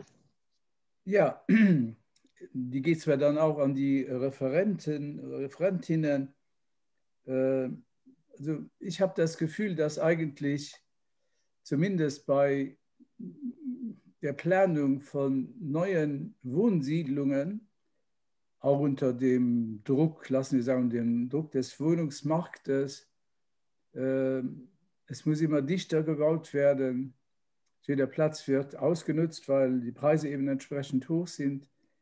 Dass in der Praxis doch sehr oft das Grün eigentlich zu einem Restgrün wird. Das heißt, dass diese Qualitätsansprüche, die heute Abend hier formuliert wurden, sehr oft nicht oder kaum berücksichtigt wurden. Ich kann mir vorstellen, dass eine gewisse Checkliste für PAPs, also für Teilbebauungspläne, schon eine Hilfe sein kann. Ich habe schon vorhin die Frage aufgeworfen, dass ich das sehr interessant finde, dass in Wien ab einer gewissen Anzahl von Wohnungen, das wäre ja noch nachzuprüfen, effektiv auch eine Begutachtung erfolgt. Inwiefern das soziale Aspekte, Biodiversitätsaspekte, ich habe jetzt die anderen nicht mehr im Kopf, dass die berücksichtigt werden. Das ist nur halt so, dass effektiv dieser Druck, der auch auf den Gemeinden lastet und diese sehr oft auch, das muss man ehrlich zugeben, wie soll ich sagen, überfrachteten Prozeduren, die zwar notwendig sind, aber die aus der Sicht der Promotoren sehr oft als überfrachtet angesehen werden, dass da, lassen wir sagen, die Frage der Biodiversität, der Begrünung, ja, das artet dann sehr oft in so Petersilien-Geschichten aus und wo dann auch das Problem des Unterhaltes nicht unbedingt geregelt ist. Das heißt, für mich ist jetzt eigentlich eine zentrale Frage, wie man effektiv das alles, was wir heute Abend gehört haben, im Detail, im Konkreten, auch in Planungsprozesse, ich spreche mal nicht vom Bestand, sondern eher von Neubaugebieten, wie man das überhaupt in den Bestand, in den Planungsprozessen integrieren kann. Ich weiß nicht, es gibt ja hier in der Zuhörerschaft eine Reihe von Leuten, die da versierter sind als ich, aber es wäre schon interessant, da einige Bemerkungen zu hören. Wir haben zum Beispiel in einer größeren Gemeinde die Bemerkung gehört, naja, das ist jetzt bei einer öffentlichen Planung, zum Beispiel einer Straße, wenn das Grünamt, Service Ökologique, wenn eigentlich der den Plan bekommt zur Begutachtung, dann sind schon fast vollendete Tatsachen geschaffen, weil die Planung so weit fortgeschritten ist, dass es eigentlich überhaupt nur noch zu Restgrün reicht. Also diese Frage, wie das eigentlich integriert werden kann. Ich weiß nicht, ob da Leute hier in der Zuhörerschaft sind, die vielleicht dazu auch Stellung nehmen könnten. Oder die Referenten. Ah, hört man mich jetzt wieder? Ja. Ah, sehr gut, hat wieder funktioniert. Ja, das ist schon sehr bauplatzbezogen, ist es eigentlich am schwierigsten. Was ich als Fortschritt empfunden habe, ist, dass es in Wien sehr oft bauplatzübergreifende Konzepte im Vorfeld gibt, wenn es eine Stadtentwicklung gibt, und dass die eigentlichen Qualitäten fast nur bauplatzübergreifend dann wirklich funktionieren und zum Tragen kommen. Also das ist so eine Erfahrung aus den letzten Jahren, die wir da gemacht haben, dass es auf kleinen Bauplätzen natürlich wirklich eine Herausforderung vielfach ist. Aber das quartiersübergreifende Denken ist da eigentlich die beste Strategie. Aber die beginnt natürlich relativ früh. Genau. Aber was setzt das voraus?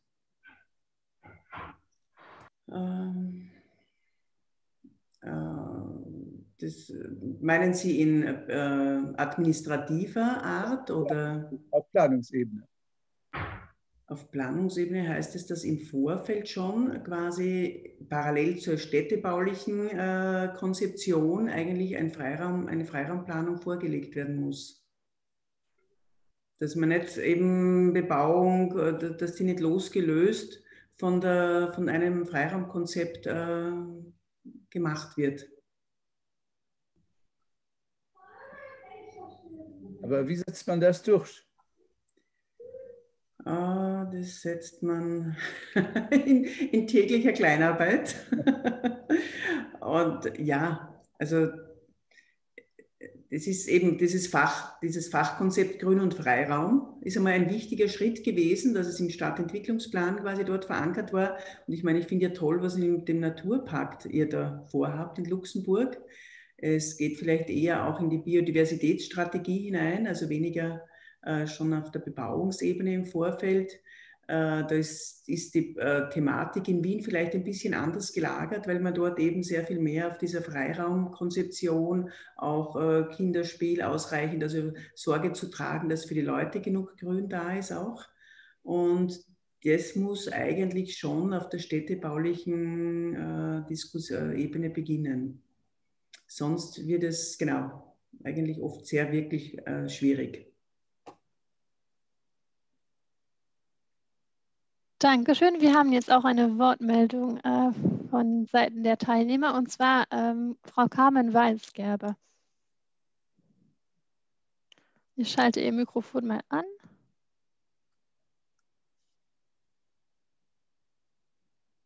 Nein, geht nicht. Müssen Sie selber machen, glaube ich. So. Wir hören Sie noch immer nicht. Okay. Geht's Jetzt, ja. Ja.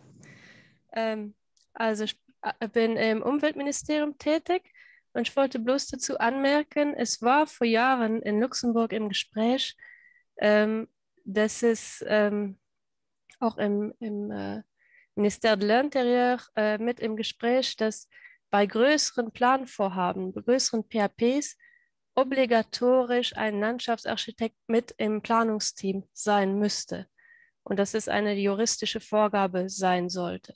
Das ist mit dem Baudruck, wie er heute in Luxemburg ist, ein bisschen unter den Tisch gefallen, hatte aber als Konsequenz, dass zumindest das Ministère de l'Intérieur jetzt auch selbst Landschaftsarchitekten eingestellt hat, um die Verfahren ein bisschen zu betreuen. Aber ich denke mir noch immer, dass dieser Ansatz nicht der falscheste war. Vielleicht ist das auch eine Chance jetzt im Rahmen des Planes oder dieses Planes, der jetzt dem Umweltministerium vorliegt, auch dieses Anliegen ein bisschen weiter zu betreiben und die großen Immobilienbesitzer ein bisschen anzutreiben, auch das mehr systematisch zu tun und sich die Landschaftsarchitekten sofort mit ins Boot zu holen. Wohl wissend, ist wieder eine Kostenfrage, aber der Ansatz, denke ich, ist gut. Zumal jetzt auch, glaube ich, parallel zu diesem Meeting noch eins bei der AStI läuft, wo es um Tiers-lieux geht, also Aufenthaltsräume, die Leute wieder zusammenbringen. Und auch da, glaube ich, haben die Landschaftsarchitekten eine ganz, ganz wichtige Rolle zu spielen. Ja, im Chat gibt es eine Stellungnahme. Ich weiß nicht, Herr Kalmes, ob Sie vielleicht selbst das vortragen können. Ich sehe den Herrn Kalmes jetzt nicht.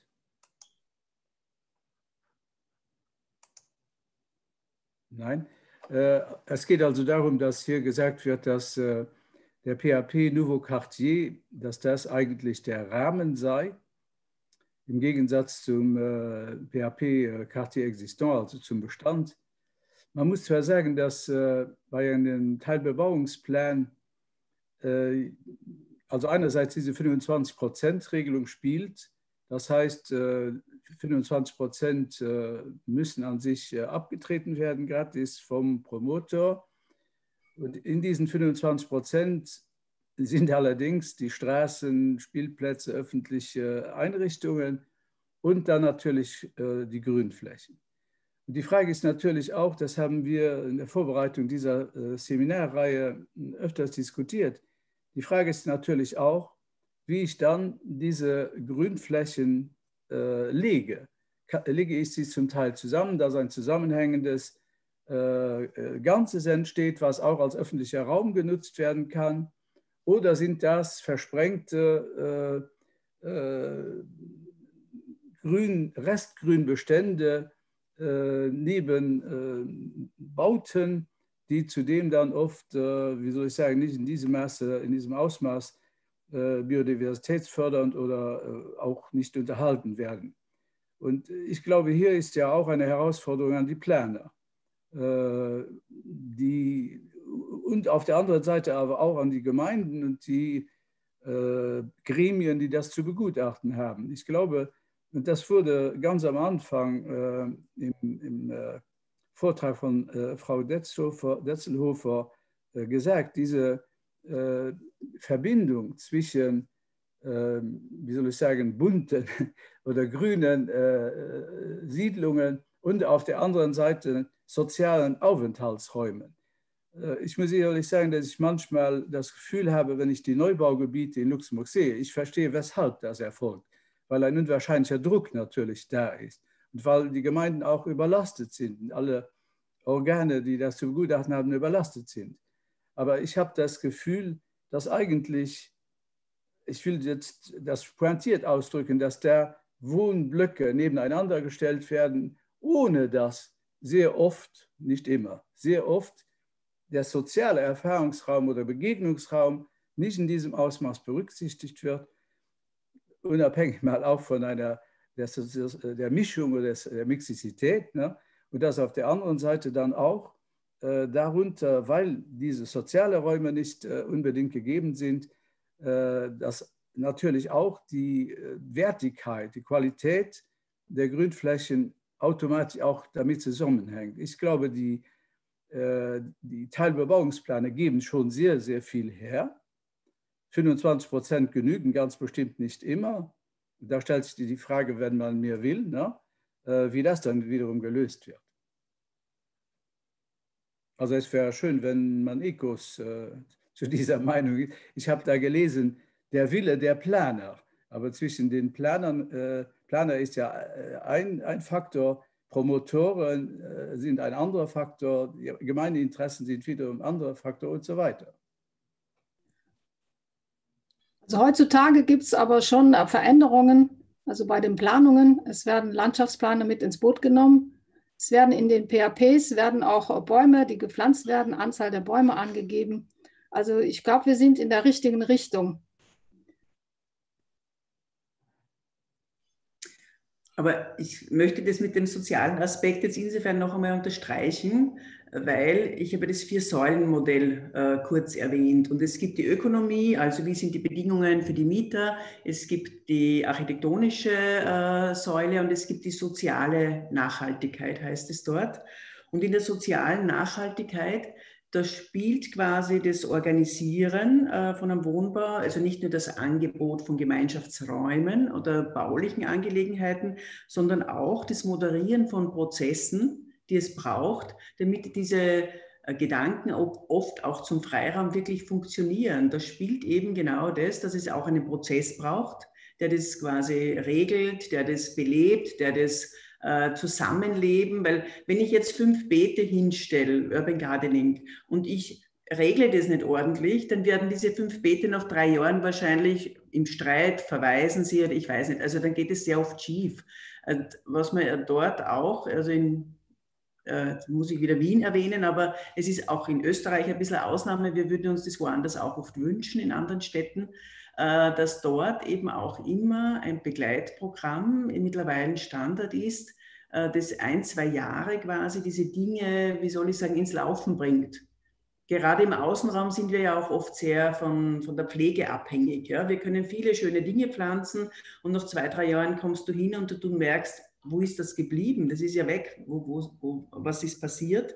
Und da braucht es wirklich diese Betreuung über die Kinderjahre, sage ich einmal, einer Siedlung hinaus, die sowohl die Gemeinschaft betreffen, aber auch, wie man mit diesem gemeinsamen Potenzial, das man dann hat, dort im Freiraum oder auch im Wohnbau, Dachterrassen, die gemeinsam genutzt werden, dass das auch wirklich funktionieren kann. Also da hat man, glaube ich, auch durchaus gute Erfahrungen gemacht. Vielleicht nur als Einwand oder als Ergänzung. Einen Punkt wollte ich auch noch an den Herrn Biewer weitergeben, weil ihr habt ja wirklich ein super Programm, wenn wir immer vom Wiener Wohnbau reden. Es gibt im Wiener Wohnbau auch einen Wohnbaupreis. Das Einzige, was mir jetzt noch gefehlt hat, Herr Biewer, ist, dass die es wirklich gut machen, die müssen Sie vor den Vorhang holen. Denen müssen Sie, glaube ich, dann zwischendurch eine Bühne geben, dann haben Sie sicher noch mehr Erfolg. Ja, ich lasse die Frau Ministerin das erklären. Vielen lieben Dank. Genau das ist der Sinn dieses Paktes. Wir haben das nämlich mit dem Klimapakt so gemacht, die Gemeinden, die eben diese Aufgaben, diese Maßnahmenkataloge am besten lösen, kriegen natürlich erst eine Standard, Bronze, Silber, Gold Zertifizierung. Es gibt jedes Jahr eine sehr große Zertifizierungszeremonie und die kriegen natürlich ihre Auszeichnung mit nach Hause, damit auch alle Bürger und das Team, weil es ist ja, der Aspekt ist ja Bürgerbeteiligung, jede Gemeinde macht ein eigenes Naturpakt-Team mit Berater und die können das dann stolz ihren Mitbewohnern, ihren Mitbürgern auch zeigen, wie gut sie gearbeitet haben. Das hat bei uns im Klimapakt sehr gut funktioniert. Es gibt immer jährlich einen Klimapakt-Tag, wo auch Best Practices gezeigt werden, wo auch die Transitionsbewegung ihre Projekte zeigt, wo eben alle Akteure, auch Klimabündnis zum Beispiel dann drin sind. Und im Naturpakt haben wir schon eine große Dynamik durch biologische Stationen. Und das wollen wir jetzt in diesem Naturpakt, diese Dynamik, die wollen wir gezielt fördern, damit die Gemeinden stolz sind, dass sie die besten Naturschützer sind hier im Lande. Darum geht es eigentlich bei dem Pakt. Nicht nur um Geld. Geld ist positiver Nebeneffekt und man braucht Geld für Naturschutz, um Initiativen umzusetzen. Aber das soll eigentlich nur ein positiver Nebeneffekt sein. Wir wollen raus aus dieser Ecke. Naturschutz ist belastend, sondern wir möchten die belohnen, die viel Natura 2000 haben, die belohnen, die viel Biodiversität machen und tolle Räume kreieren. Also das ist der Sinn dahinter. Das ist ja perfekt, an alles gedacht. Aber man hat wirklich gemerkt, in Wien hat sich dann die Bauträger, die haben begonnen quasi zu schauen, naja, wer macht es besser? Ja? Das ist schon sehr fördernd. Wir haben noch eine Wortmeldung von Thekla Kirsch, unserer Bauberaterin.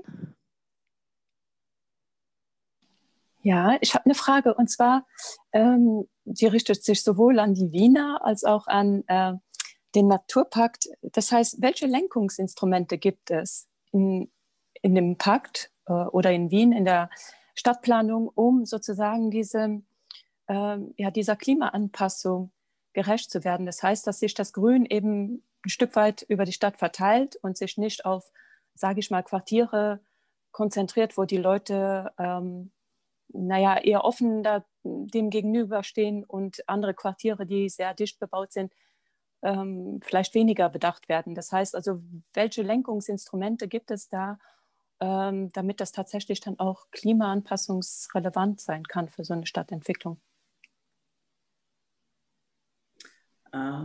Vielleicht darf ich aus Wiener Sicht, also wie gesagt, es gibt diese Stadtentwicklung, aber ich glaube, das ist ja auch bei euch ähnlich. Es gibt diese ganz übergeordneten, diese Leitbilder, diesen Fachkonzept Grün und Freiraum. Es gibt den UHI-Strategieplan für Urban Heat Island. Es gibt den Leitfaden für Fassadenbegrünung. Es funktioniert eigentlich nur im Zusammenspiel der verschiedenen Abteilungen und Magistrate, heißt das bei uns, die dort wirklich auch diese Ziele nachhaltig versuchen umzusetzen. Und ich kann mich nur erinnern, in Berlin, da war ich vor vielen Jahren auch in einem Büro als junge Landschaftsarchitektin tätig, da hat man damals versucht, den sogenannten Biotopflächenfaktor zu kreieren. Also das heißt, je dichter ich baue, umso mehr muss ich oder umso besser muss ich das Dach begrünen oder dann muss ich mehr Fassadenbegrünung machen. Wir haben das auch einmal versucht, in Wien quasi umzusetzen oder mal zu diskutieren.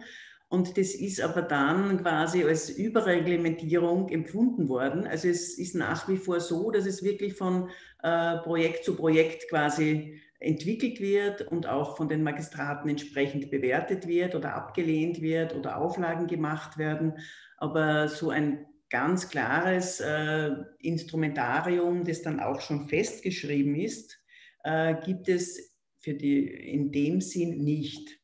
Also es ist wirklich das tägliche Tun mit den generellen Zielvorgaben, aber es gibt noch keine Maßnahme, wo man sagt, das ist zu wenig oder wo man messen könnte, der macht genug, der macht zu wenig. Das gibt es in der ganz eindeutigen Form auch nicht oder nicht.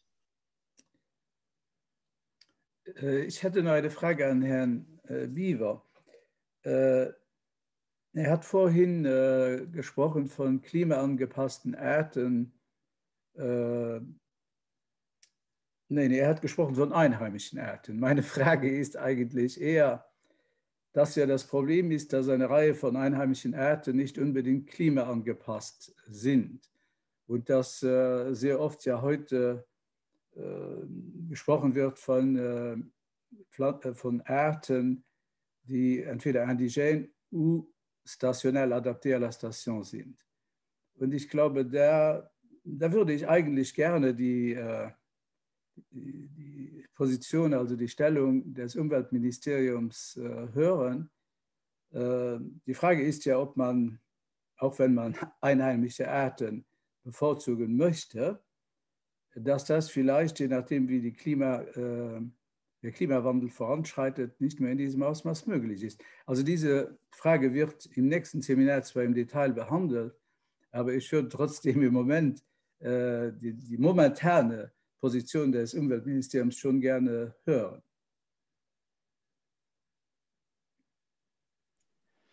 Ja, also ich vergesse nicht die Frage, ich müsste nur vielleicht hinzufügen zu der Frage von vorhin. Ich habe gesehen, wir haben auch Kolleginnen aus der Landesplanung, die zuhören.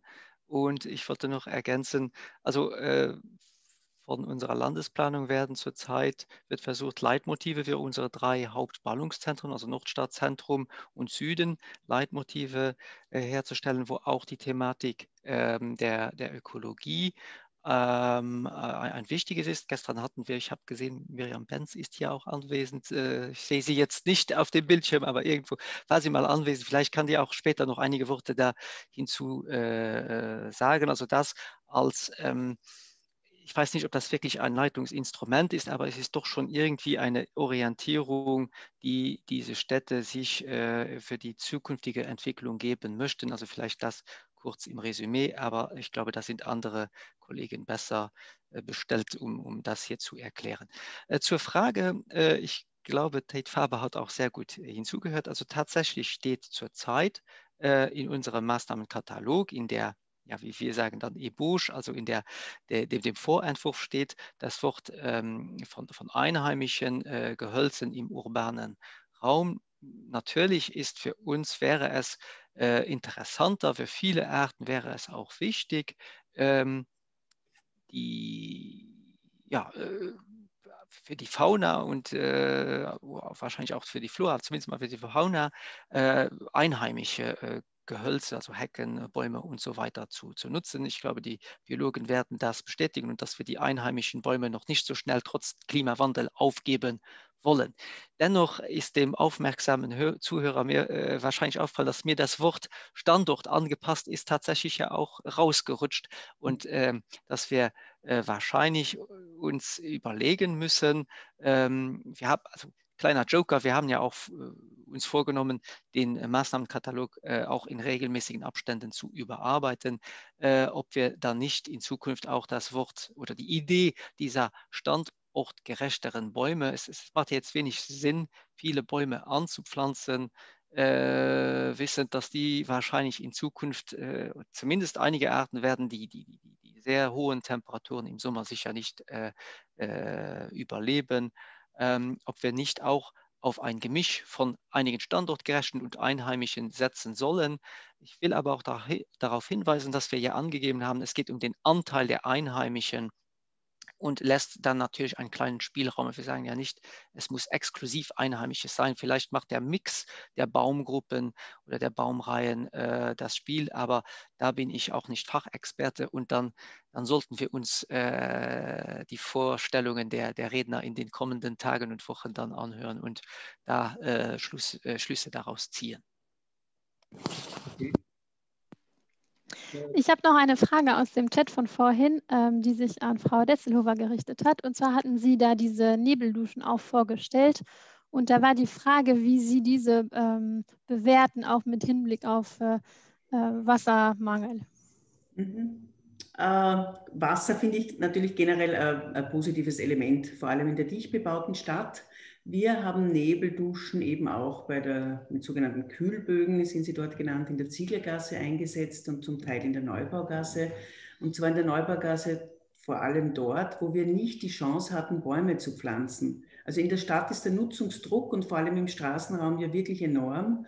Und es ist dort so, dass wir eigentlich aufgrund von Starkstromleitungen oder eben Infrastruktureinrichtungen nicht die Möglichkeit haben, über einen Abschnitt, glaube ich, das ist fast 20% der Straße, ein wirkliches Grün, ein beschattendes Grün einzubringen. Und dort zum Beispiel ist es für uns fast die einzige Möglichkeit gewesen, dort die sommerlichen Aufenthalt zu verbessern.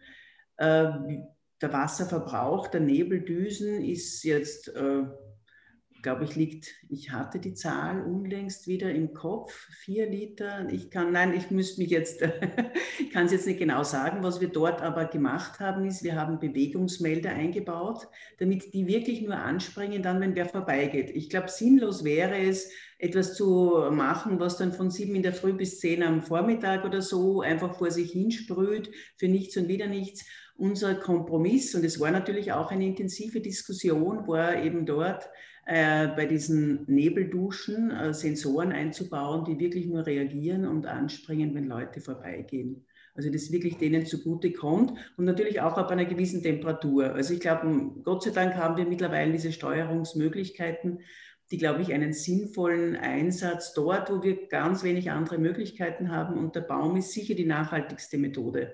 Aber dort, wo es nicht anders geht, kann man das, glaube ich, doch sehr gezielt, ist es für mich ein vertretbarer Eingriff. Okay, danke schön. Und dann vielleicht noch eine letzte Frage aus dem Chat, die sich an alle Referenten richtet, vielleicht aber vor allem auch an Frau Mattei, ob Sie schon Erfahrungen mit Guerilla-Gardening gehabt haben. Also ich weiß nicht, ob das persönlich jetzt gemeint ist oder auch im Beruflichen. Gibt es da Erfahrungen?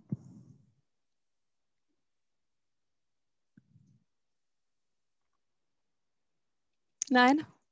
Wir hören Sie noch nicht. Genau. Nee.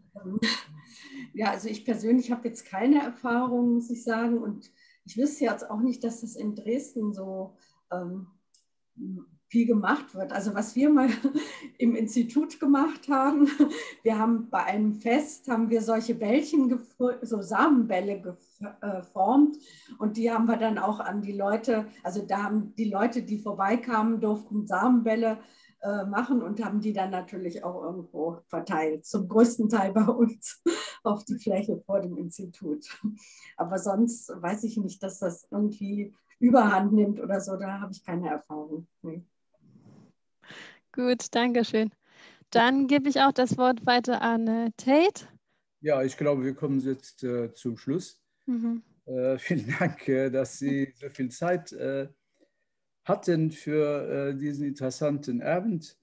Es ist schwierig, das jetzt alles zusammenzufassen, aber ich glaube, dass einige wichtige Erkenntnisse, also wir werden das Ganze natürlich dokumentieren, in irgendeiner Form, Veröffentlichung, wo wir die wesentlichen Erkenntnisse dann zusammenfassen.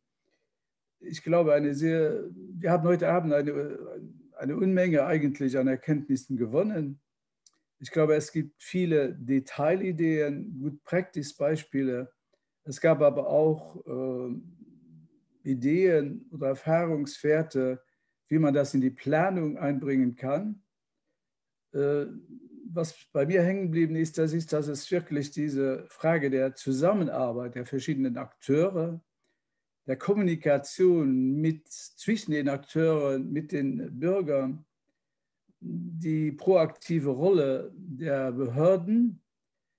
Und ich glaube, das spielt wahrscheinlich auch eine große Rolle im Naturpakt, ebenso gut wie in den zwei anderen Pakten, also der Klimapakt und Wohnungsbaupakt, eine Art von Leitfaden, von Hilfen, die eigentlich den Akteuren gegeben werden, um zu verhindern, dass eigentlich jeder seine eigenen Erfahrungen machen muss, beziehungsweise seinen eigenen Fehler, so schön das auch ist, weil man ja auch aus Fehlern oder Unzufriedenheit lernt. Und ich glaube, das ist schon ein großer Weg, ein langer Weg, den wir vor uns haben. Und ich glaube, wenn man verhindern will, dass sich effektiv das auf Pilotbeispiele reduziert, dann müssen wir es effektiv in die Strukturen hineinbringen. Und ich glaube, das ist auch besonders die Rolle des Selbstverständnisses des Mouvement Ecologique zumindest immer gewesen, dass man eigentlich Good Practice Beispiele progressiv in Strukturen hineinbringen muss und man muss Leute dafür gewinnen. Und ich glaube, um Leute zu gewinnen, muss man die abholen, wo sie stehen und man muss deren Perspektive auferstehen. So, vielen herzlichen Dank. Ich möchte aber auch unserem Übersetzer von der AStI sehr herzlichen Dank aussprechen. Das ist vielleicht nicht immer einfach, das zu übersetzen. Und natürlich unseren Gastreferentinnen, Frau Mattei, Frau Detzelhofer und natürlich der Expertise von Jill Beaver unter der gnädigen Aufsicht von Frau Ministerin. So. Frau Ministerin, haben Sie vielleicht noch ein kurzes Schlusswort für uns? Also ich denke, es ist immer schwierig, wenn man zwischen den Leuten und dem Feierabend steht. Von daher wünsche ich euch allen einfach nur einen schönen Abend, bleibt gesund und ich hoffe, wir haben genauso viel Dynamik beim Start vom Naturpark, wie wir heute Abend hier hatten. Ihr hattet echt viele Leute hier, wir hatten tolle Referenten, also besten Dank und ich wünsche euch allen einen schönen Abend. Gut, da schließen wir uns an. Nächstes Seminar, noch eine Bemerkung noch, am Donnerstag, 4. März, 17 Uhr bis 19:30 Uhr, Bäume im Siedlungsraum. So, vielen Dank. Tschüss. Dankeschön, schönen Abend.